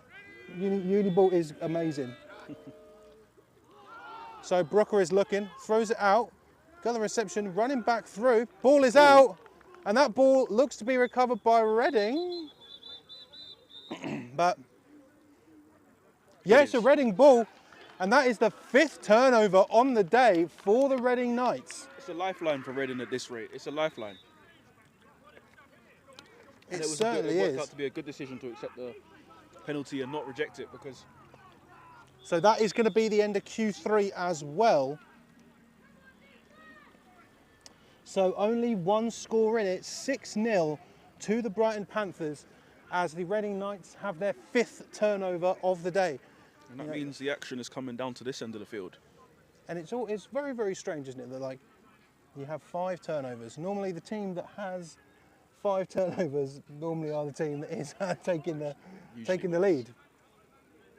It's very rare that you can have this many turnovers and not take advantage of it. You know, Yes. I think a lot of it depends on where you get the turnovers as well. And it looks to me to be that Fletcher Reed, who is the 3rd quarterback we've seen today for the Reading Knights, will be under centre once again.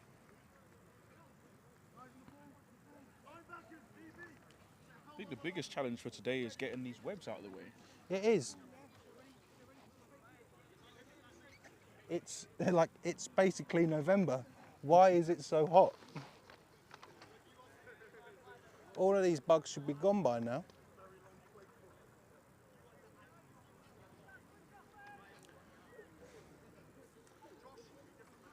So can Reading capitalise?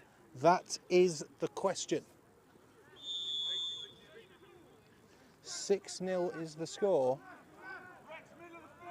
But the Brighton Panthers defence has swamped the Reading running game. So Reed is looking. Looking. And just dumps off into the middle of the field. Seems to be nobody around in the area. Seems to be everybody was covered really well. And the D-line was coming for Reed. My next question would have then been intentional grounding, but It certainly is, because there's a flag on the play. I guess that answers my question. Yep. So Reed dumping that ball off into the middle, and that is going to be intentional grounding on Reading. I know you lose it down in the yards, but it always catches me because I feel like it's 3rd down and it's 2nd. So basically just give the defence the sack without the stack. Yeah. So Reading are going backwards, 2nd and 20. And that field positioning from that fumble is now looking a lot worse. Reed is looking again, looking for 82, but punched out of the air. But I don't know if that ball even would have. That ball wouldn't have reached him. It No. wouldn't have reached him. It looks to me to be an unwise decision to even attempt that pass because the Brighton player was in prime position. The Reading player was. You know, I am willing to give Reading a bit of a fair shake here, as you know they are without their starting quarterback, and it seems to be there without their 2nd string quarterback as well. I'm not entirely sure. It's always difficult when the backups are in. You know, the ones are training with the ones, the 2s not so much. But especially now we're on the 3rd. So Reed throws it out to the screen, Makes it. but there was a lot of air under that pass. So much air, it gave the. So flags on the play here, and it looks like that's going to be going. I didn't see it. We were too busy focusing on the ball, but 3 flags flying. So we're going to check in. I think it's going to be unsportsmanlike. It could be Pocket and line of scrimmage. So this could be a roughing the passer. Could be a holding call, but the way the flags came in very late. Yes, I think this could be. We're going to see something here. And we have seen, Brighton have been known, obviously, when we did the Div 2 Southern final last year. Brighton are a team that do love to make you aware of their successes. I'll put it like that. And personally, I'm not against that. I certainly would do. So I do think Brighton have done very well on defence with stopping Reading from really breaking any free runs. yeah, They've been very sticky, the defensive backs. The outside container's been very well. I've not seen a single Reading player on any run or pass make the outside lane. So the corners have been doing very well, forcing the guys to come back inside where there's numbers. Most numbers have made the most of their positioning and themselves and their bodies, because Reading just haven't really broken free on any big runs. So we're still waiting to see what these calls are. So we're going to try and lock in to what our referees have decided. Better look at them.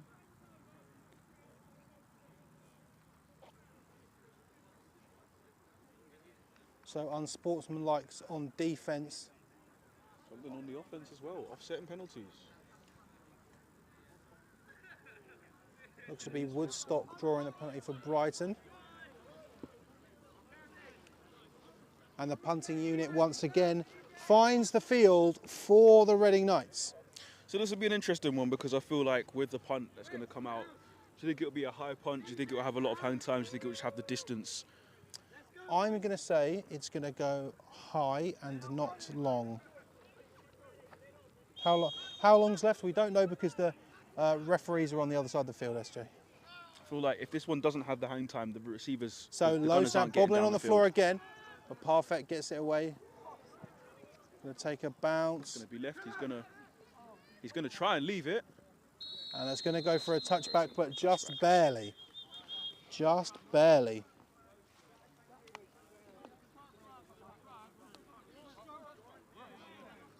Do you think, I was saying earlier, there seems to be a flag. Somebody's mentioned a flag on the field. There is a flag. Oh, there is. I do think, as I said earlier, if this punt had a little bit more hang time, some of those gunners would have been able to get down the field quicker, just a little bit quicker, and keep that in play. You know, we have seen Parfait recover his own punt today, which, you know, you don't really see. Looks like it is going to be a re-kick. Yes, so it is going to be a re-kick. This will be an opportunity, not just for Reading to pin these guys down into their own 5-10 yard line, but another opportunity for Brighton Panthers to get exactly, a yeah. return. I hear Woodstock's on the call, calling if it's his or not. That'll be interesting, because it seems to me like the Reading punter, Parfait, is actively kicking away from Woodstock. He's aware of his abilities and his talents and his elusiveness. Seems to be they're actively kicking towards number 2. So I would like to see something along the lines of a little switch. The thing is, we have seen number 2, Rex Harding, for Brighton, have a decent return today. But that ball is going towards Woodstock side of the field. And it is going to settle at the 25. 15, sorry. The 15, sorry, my mistake. These numbers are... It's a 100-yard field, but for some reason, it just seems to throw us off a little bit here, this positioning. Do you know what it is? It's because I'm normally on the 20. I'm normally positioned on the 20, but I'm positioned on the 10 today. I'm used to being just a little bit higher up. I got accustomed to doing games at Bristol. Felt really good, and all of a sudden it's like standing on the sideline. Yeah, that's why I'm hoping X2 being blocked by the players. X2 will have me back, so I can do it from the top there. Hello. Yeah, perfect. Okay, so Brighton taking over on their own 15. Sending a man in motion. Bit of a low snap, but it's a handoff up the middle. Going to be a gain of probably 2 on that play. Very small gain, and the helmet comes off. And that's a zenith as well. So as his helmet has come off, does need to come off. Is that leave and then put it on and then come back. Just double check. I thought it was Marvin. So they're backing up. They're backing up centering. Yeah, it's going to be a gain of just the 1 on that play for the Brighton Panthers. Running a trips on the left-hand side. Brooker's got it, bit of a lofty snap. High ball out, bouncing off the fingers. That ball goes out of bounds. You just see Malin chasing over for that loose ball. I do think that if they were in a slightly better position, that defensive back, I think he was in a slightly better position. They'd been getting those spider webs out of the Yeah. way, it's blocking my face. He would have been in position to make that pick. So 3rd and 8 now for Brighton. I think it was very slow how it all happened, you know, very slow and easy to telegraph. The defense could have easily seen it.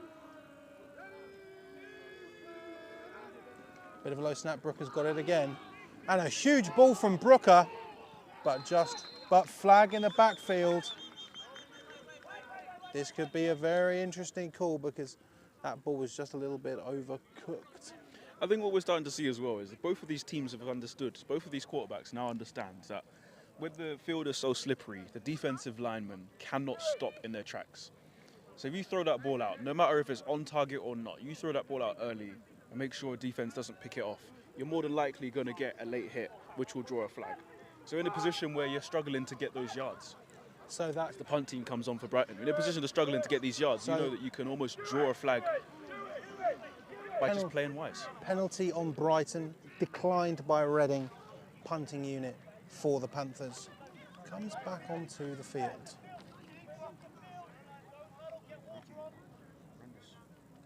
And Godinho, the receiver who made that absolutely spectacular catch, is going to be the man to kick it away for Brighton.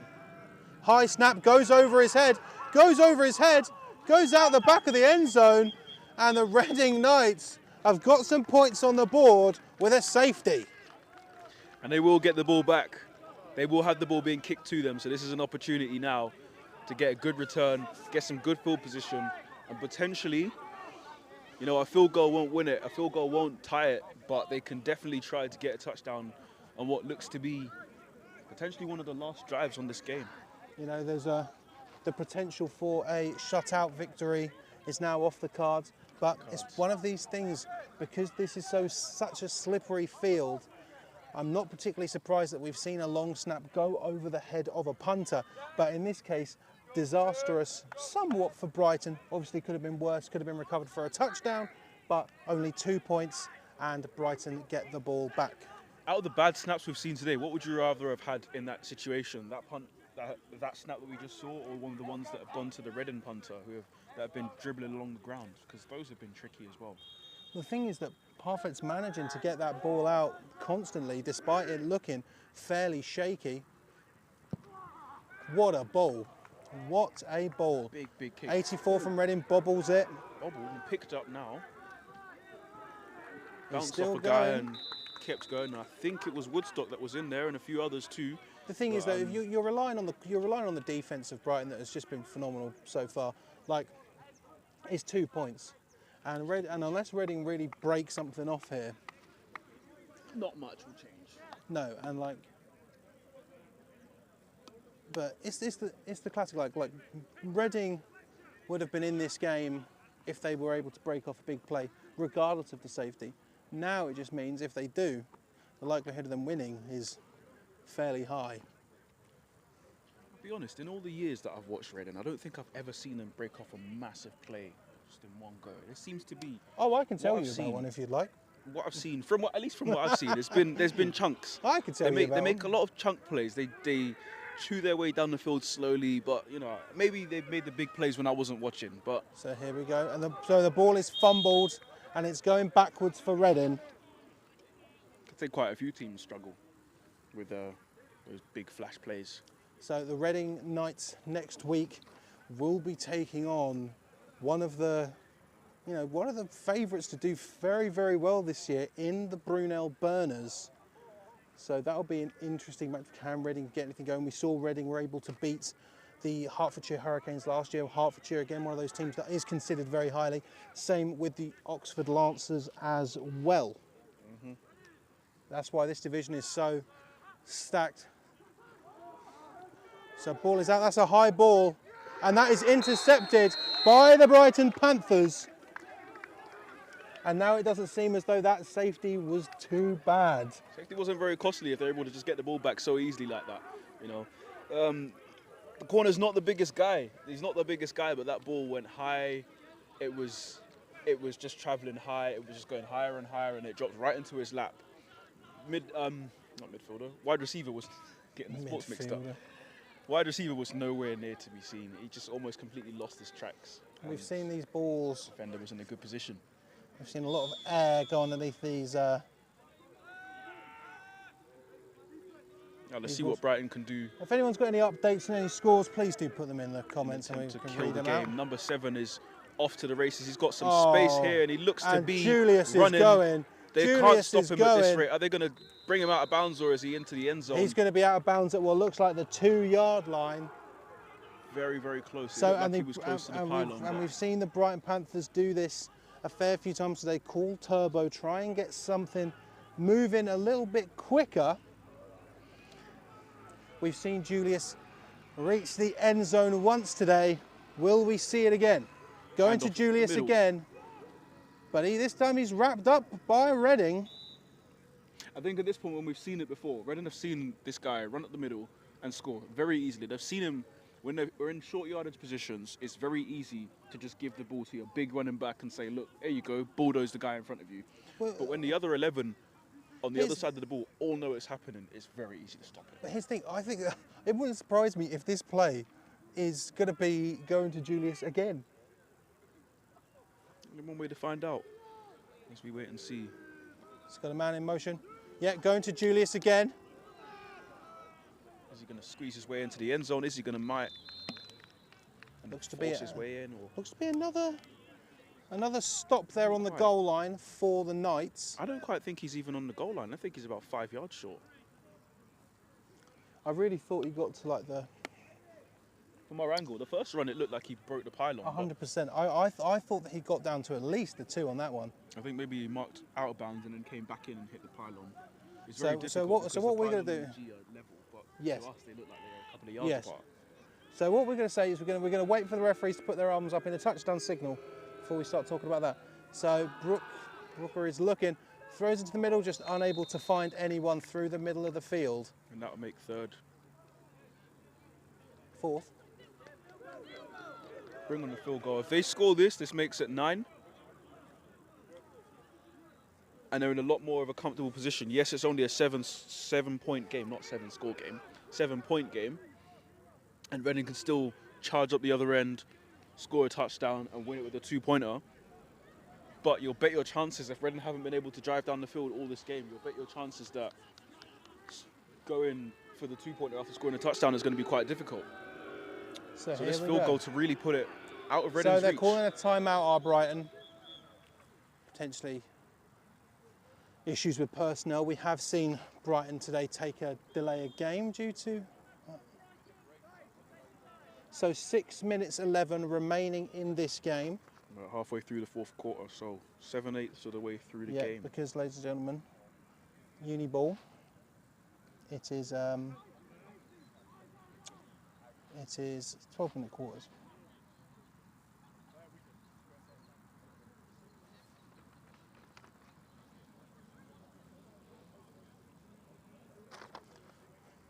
So 6 minutes remaining. Reading aren't.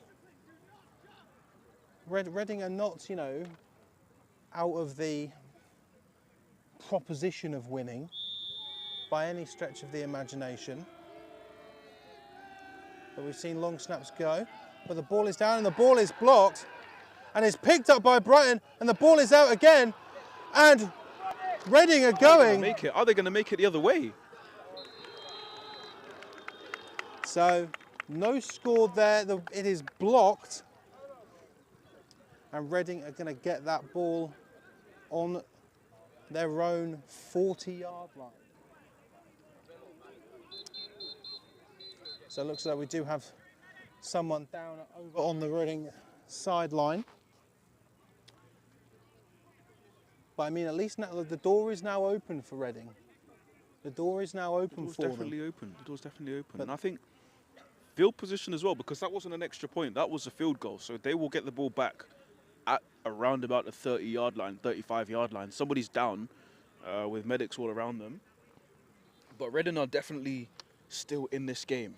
Still only 4 points in this, and a touchdown would put them 2 ahead. But can they make something happen? That is the question.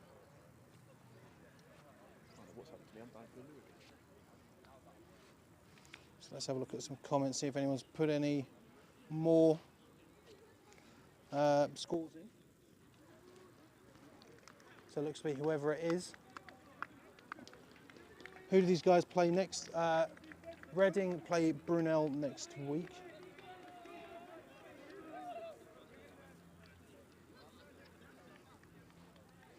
And yeah, I have to be the commentator and the cameraman and fix tech issues. So please bear with me. I will do try. So I do apologise. Right. So we are back in. 6 minutes flat is the call.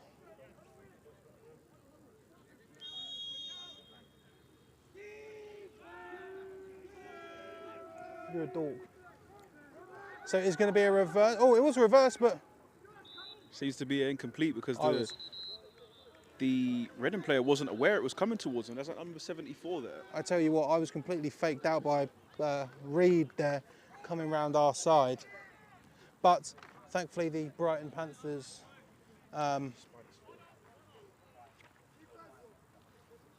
imagine posting this yourself, that's mad. So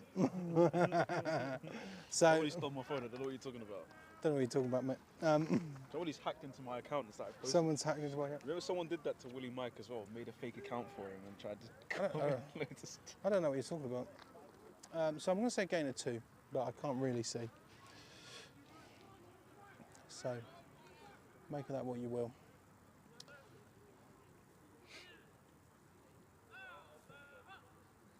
So it's going to be a run up the middle, but once again, just completely the swarmed. Brighton Panthers absolutely. Just completely swarmed. Seems to me like the offensive line just wasn't there on that play. The thing is, it's been the case of this game so far today. The running game for Reading has been completely swallowed up by the Brighton Panthers, completely swallowed up. It's been a tough showing for So 3rd and 12 now for the Reading Knights. One thing that's going to throw me off is I keep thinking this is definitely Reading, but my brain says Berkshire because I'm Yes. programmed to think Somerville. So the ball is up and it's caught by number 84 of the Reading Knights.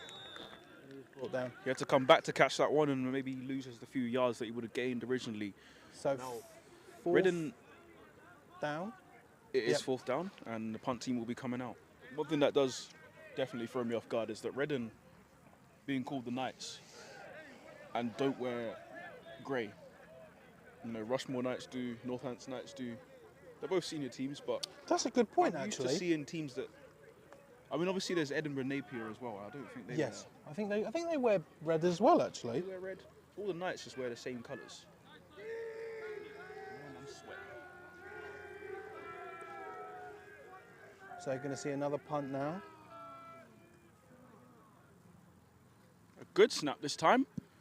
High ball A little coming bit more our hang way. time, but a complete helicopter that goes out of bounds. Let me see if I can. Kwame's going for the ball.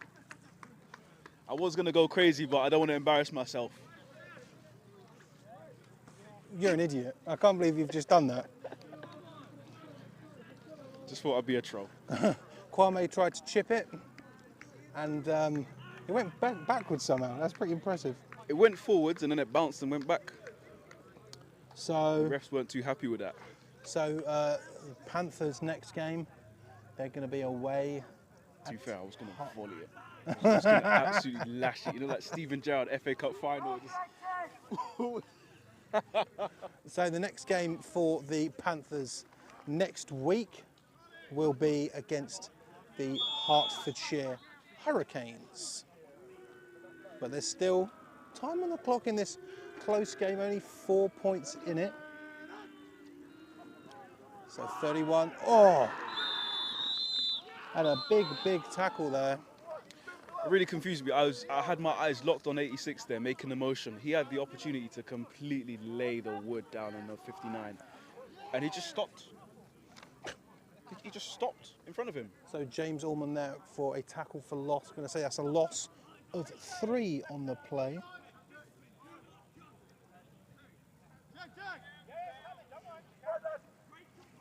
Alex Ferguson, what, the former Man United manager?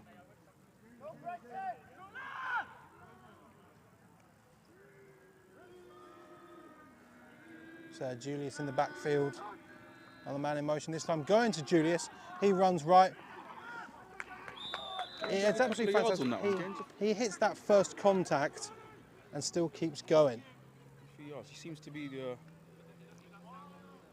real difference maker between these two teams. Is 100%. Like I think definitely he's opened up the game. He's got our MVP locked up. I think he's opened up the game, and I think that big pass over the top before the touchdown was made possible by the fact that he's been so effective in the backfield. So a little screen pass out there, making a man miss, but brought down there by Reading. Not going to be enough for a first down for Brighton. And on comes the punting unit for the Brighton Panthers again. We'll see Brighton punt this time. See if they can.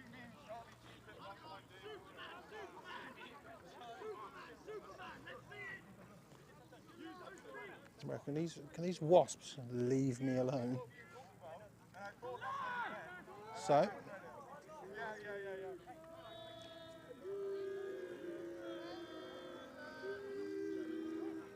So a bit of a high snap again. Got it away, but it bounces off. Got a bit of a block on that one. That Not ball a is huge still block, going. but it definitely got fingertips on there. 97 got fingertips on there. I'll tell you what, like, considering how far that ball went, all that really happened there is Christopher Sporton probably really hurt his hand. He walks off, shaking his hand as he walks off, I mean, to be fair. he's got to be happy with the fact that he managed to get fingers on it, but you really, really want to make sure that ball puts you in a nice scoring position and not all the way back there. But can Reading, again, it's...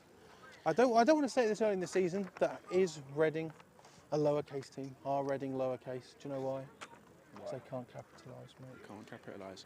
Do you know what? If I'm either of the teams playing against these guys next week, I'm looking at these special teams, I'm looking at these long snaps and these punts, and I'm licking my lips. Because both of these teams have had problems punting the ball. They've had problems snapping the ball and getting the ball into the punter's hands. I think there's definitely opportunities for the teams playing against these guys next week, Brunel and Hertfordshire, I believe. I think there's definitely opportunities. And Oxford will be watching as well. Those guys, you have to be smart to get into Oxford. I've always said to whoever I've been playing with, coaching, I always say Oxford, some of the smartest guys in the country. You cannot underestimate them. No, you can't, especially after last year, having that run all the way to the Southern Final, one game away. You know, I do say to basically whoever listens, my favourite game I've ever called is Exeter versus Oxford in the semi-finals. That game was fantastic. It's a brilliant game.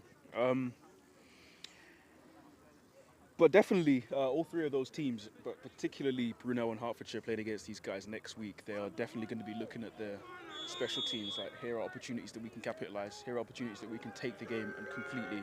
So Reed is looking for a throw, looking for 11, but unable to find him on the outside. Considering all the passes for the Knights are on the outside, we've seen that, you know, Brighton have been able to deliver a deep bomb, and you're 4 points down. I'd bomb one. I'd just bomb one. I'd bomb it on first down, because the more you waste, you know, failing to get anything on first down, you're now looking at 2nd and 10 as opposed to, you know, 2nd and 7, you know, 2nd and 5. It's a lot easier. It's like this game is not out of the realm of possibility for the Knights to take it home with a victory. You know. I think if they don't score, it'll be more frustrating than anything. You know, it'll be their classroom session this week. Technically Brighton have scored all the points. Reed is looking out to the outside again. That's the problem for Reading, is that they haven't scored any of the points on individual brilliance or teamwork, a team cohesive team effort. It's all been... So 2-minute warning now. So, you know, not long left in this 4-point game. Both teams with 2 timeouts. Not long at all. Reading on a 3rd and 9. Now they can get something out of this, and that'll be either a first down or a very, very, very good punt that pins Brighton back. It's a handoff. And right to the left-hand side, probably the best run we've seen out of Reading today. Looks like they're about 5 yards short of that first down marker. inside the 2-minute warning, we're about to see, are the punt team coming out, or are they going to just Well, I continue to go? see that Fletcher Reed, number 18, the QB, the third QB we've seen here for the Reading Knights, is still on the field. So it's looking like, thank you, mate. It's looking like the Reading Knights are going to be going for this. I'm going to say that that is going to be a 4th and 4. I don't think it's quite a 4th and 5. What do you think? But this could be the turning point of this game. This could be the turning point of this game. And Reed is looking, he's looking to the outside, and it's batted down. Fantastic play. Fantastic play. Flag by on the play. Flag on the play. the cornerback. Now, I would have said that was about 4th and 5, maybe even 4th and 6. Really? You can see, yeah, Sorry. definitely. As you There go was, that way. You can sorry, see ladies and gentlemen, a bug touched me. It touched my skin. That's going to be clipped, isn't it? Awesome. Holding. So holding on Reading, of course, the Brighton Panthers are going to decline. Me personally, on 4th down, I would take it. Knowing that they've not made much on 4th down, I would take it, knowing that they're going to go for it and take the yards. And also knowing that my return team is not too bad as well. So here we go now. The Brighton Panthers. Less than 2 minutes remain. Both teams have got 2 timeouts. Only 4 points in it. Give it about 1.5 minutes to go, roughly. That looks like a big, heavy formation.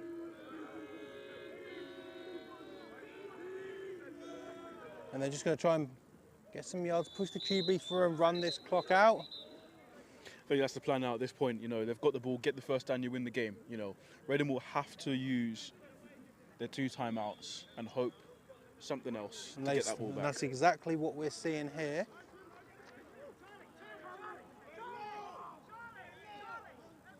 But do you know what I do like here from Brighton?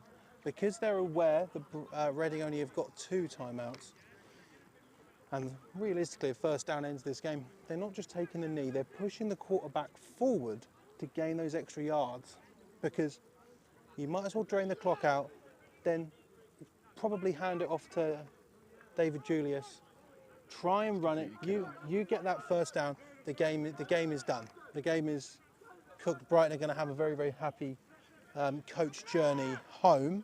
And they can waste more time by kneeling on the 1 if they get Exactly. distance. Oh, they're going back into a regular formation here. Not that victory set. Ball bounced off the floor. Going to Julius. He's running around the outside, and he's just going to slide. Get brought down, and he seems to be holding his hamstring Oh, now. and A bit slow to get up. That is not good if you are a Brighton Panther or Brighton Panthers fan. That he is getting back up to his feet. Say sometimes as a running back, you get completely Oh, he's jogging back into position now. finished. You get completely finished in Yeah. the game sometimes. So clock is still running. Looking like potentially a 3rd and 9 here for Brighton. A game David, like this where the receivers don't get much action, so David, it's down to the running back. And I'm So- surprised that they haven't repped in more running backs. I'm surprised that Julius got up quite slowly. They've still given it to him. We've got a man in motion for Brighton. Going to Julius again, Real bell cow. and he is going to be brought down. It's going to stop him. Okay, so whistle. Reading So, sideline are calling for the whistle quickly because they want to maybe call a timeout or maybe want that clock to not keep running as quickly as possible. 48 seconds, seconds, and the Reading Knights are going to be calling. If they call a timeout, They have. there'll be 2 plays left. 2 plays left. The punting unit for the Panthers comes onto the field. So, realistically, it's not over for Reading. This is it now. If Reading have the ball back and they're losing, they will try to run a few more plays and they'll be able to make a few more plays out there. You know, Brighton with the ball, 48 seconds left, will just kneel out the clock and waste as much time as possible. So, we have seen a few of the snaps for Brighton be a little bit off kilter, and Godinho, the wide receiver and the punter, is going to be looking for a thing of beauty, and he's got it. Rolls out to his right and gets it away. big booming punt that's going to be well fielded by man in the orange boots up there from Brighton. And stops a Reading returner from just even deciding to go near the ball, to be fair. So, make the wise decision, just stay away from it, live to fight another day, and try to work that ball down the field with 48 seconds to go, maybe 45 now, 42. So we could have magic in Reading, but they need something big here. The offense has not really managed to get anything going. I was going to say in the second half, but realistically, not since the first drive have we seen like successful offensive drives from the Reading Knights. It's D-Day at this point. This is it, you know. You got about 30 seconds to go. I believe they're all out of timeouts now. They are. Would have used them all to stop the clock when Brighton had the ball. So this is it. Quick game, get the ball out wide, get out of bounds to stop the clock. So Reid has and got almost it. immediately was Incomplete eaten up pass. by a defender. As been a lot of underthrown balls towards the slot receiver, which is very, very dangerous for Reading. And in that situation, me not being with Brunel, I'm not speaking from a coaching perspective this year, I'm speaking purely from a spectator standpoint. But if I'm Brunel looking at that, again, I'm licking my lips. I'm just going to make sure that the QB in is, it is still Reid. It's still Fletcher Reid in at QB for Reading.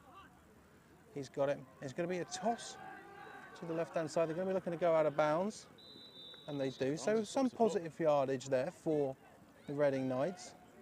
Going to widen that camera out just a little bit. I take it we're probably about 20 seconds now. So, 25, I heard the referee say what sounds like. And it does appear to be third down as well. So this It's could... a long third down with not much time to go.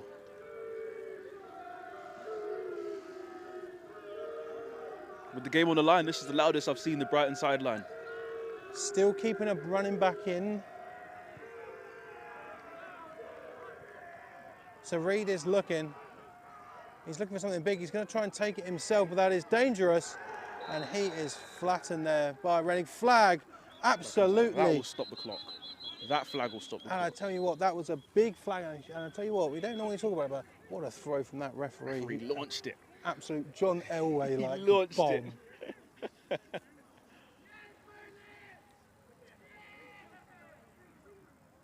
Did the whole Dak Prescott flip as well. He really did. You know. So this could be interesting. Are we going to see the Knights getting another chance here?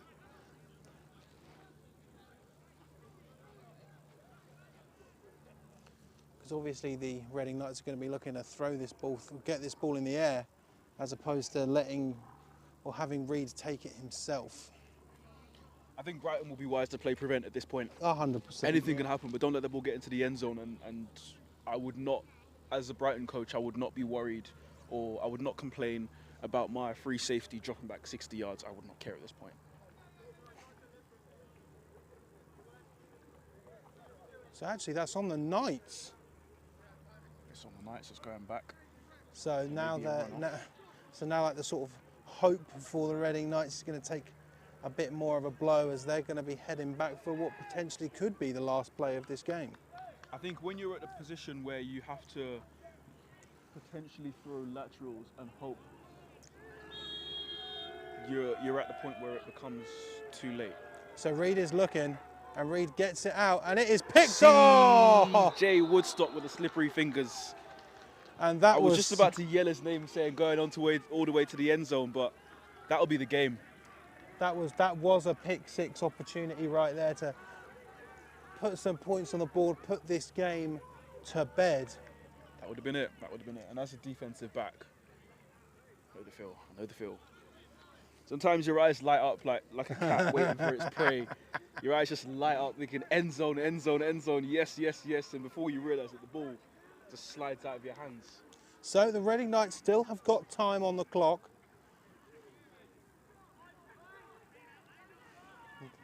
Again, they need a miracle here. Still week 2, comes down to this. 4 points in it, and they need 6. Well, they need 5, but it's touchdowns worth 6. If you didn't know, people watching. And it's going to be a toss, and it is absolutely swallowed up there by Brighton. Seems to be no one there, I nothing think there, this is no gonna be options, it. and that will be. Should be the last action of the game. So As Brighton celebrating, I think their offense are going to take over. So there That's we the game. go. And I tell you what, in a slight surprise here, the Brighton Panthers are going to take a win off the Reading Knights 6-2 in what has been a very heavily, unbelievably defensive showcase. You know, realistically, Woodstock and Julius for the Brighton Panthers. It's all over you. It's all over you. It's like It the hood is. as well. and There's it's like- so much cobwebs. I do. What is that? That is ridiculous. What is that? Where does that come from? Going from all the way up there. Sorry, we're looking at spider webs here because they're all over us. They're literally everywhere. Like, we've yeah, set I up think and they've just. you know, just a lot of Brighton players have managed to get that. Like, that was a fully defensive effort there from Brighton. A brilliant effort from Brighton. Defensive, all over the board. Defensive line, linebackers, the secondary.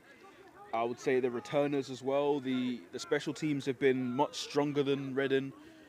The only part of Reading that was stronger than Brighton was obviously Reading's defense being very good, stopping Brighton in their tracks for the majority of the time. You know, I think the difference for me was number 7 for Brighton, being able to open up different options. Because Reading had to be so focused on stopping him, I think that opened up the option to be able to pass that big ball over the side to 86. You know, like David Julius was absolutely sensational today, but also you have to give credit to the D-line of the Brighton Panthers. The Reading Knights could not run a play. They could not run a play. They could not run a run play. They were living in the backfield at that point. Absolutely living in the backfield. Rent And free. again, this sets up an interesting situation here in the Southern One, as both of these teams are going to be going against arguably the 2 heaviest hitters. You know, you've got Oxford in there as well, with the Brighton Panthers going to the Hertfordshire Hurricanes, and the Reading Knights welcoming the Brunel Burners. That was a bit of an interesting one because Oxford, I would say Oxford are probably the smartest in the bunch in terms of requirements to get into university. If we were just talking strictly academics, of course, head and shoulders above the rest. I wouldn't necessarily describe them as hard hitters as much as Brunel and Hertfordshire. No, I completely disagree. I wouldn't call them hard No, hitters. completely disagree. Do you disagree? Yes, yeah. I'm not saying heavy hitters in terms of play. I'm saying heavy hitters in terms of potential for winning the league. Okay, in that No, sense, sorry, not winning the in league. that sense, I agree with you. In Yeah. terms of actual play, I would say they're No. not as much heavy hitters and more so smart players. They'll Yeah, no, that's not what I'm saying. they'll try something that works. The other guys, I'm saying that the Oxford Lancers are a top flight team in Div 1. the Oxford Lancers will put the right shape into the right hole. Yes. Every absolutely. other team will take this Well, here's the whatever shape and smash it into the Well, square he- hole well, as here's- hard as they can. Well, here's the thing. And it usually works We haven't got to worry. Well, these teams haven't got to worry about the Lancers, at least not for a little bit, for a while. because you know Brunel are chomping at the bit, and I'm sure the Hertfordshire Hurricanes are as well. They'll all be looking at each other. But They'll be next looking at each other. week, we will be heading up north, sort of, to the Premiership North, as the Warwick Wolves welcome the NTU Renegades. That'll be a spectacle, big game. It'll be featured in BUCS Park Arena in Coventry. So if anyone's local would want to come down to watch in person, And I definitely think come down. It's a I'm nice not big sure, but I stadium. think it may also be a double header with If it is, that'd be with beautiful. with If the, it is. with the Jets and the Notts Green. If it is, everybody So come down. I'm going to try and find some scores for you. If anyone's got any, post them so I can give them a quick read, and then we are going to head off. Week 2 We'll see if there's any. in the books. We're going to go to Instagram. But very, very defensive, you know. Sort of indicative of the Southern One. You don't really know what to expect, but it is going to be hard hitting. Let's see what's UClan doing. What's UClan? You got any updates for me? Who have they got? They got MMU. No, they've got Tyrants. UClan, they're another one who changed their uniform and changed their colours as well. They did, yeah.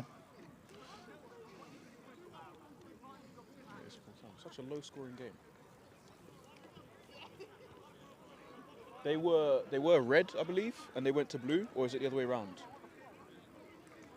No, Lucifer, Calvin Stitt is the head coach of Oxford Brooks, not Oxford Lancers. You can say Oxford Lancers head coach is Ian Hiscock. He certainly is. Speaking of, I've not seen him since that game. No, I haven't seen him since the game. I checked in to see if he was all right. I heard from him. So I can't see any score updates. So NTU, you got one for me? NTU don't have one for me. Who else? Who else? Glasgow, they're playing Edinburgh today. Nope, nothing from them. Let's see, I'm trying to find... Blades have got a game. Nope. Blades. This one's an early kickoff, ladies and gentlemen. This one's an early kickoff, so me and Kwame are going to see you later. Week 2 of the BUCS American football season in the Southern One. The Southern One start ends with a Brighton Panthers victory. Reading Knights 2, Brighton Panthers 6. And we will see you. Watch the rundown tomorrow, it'll be a good one. See you later on.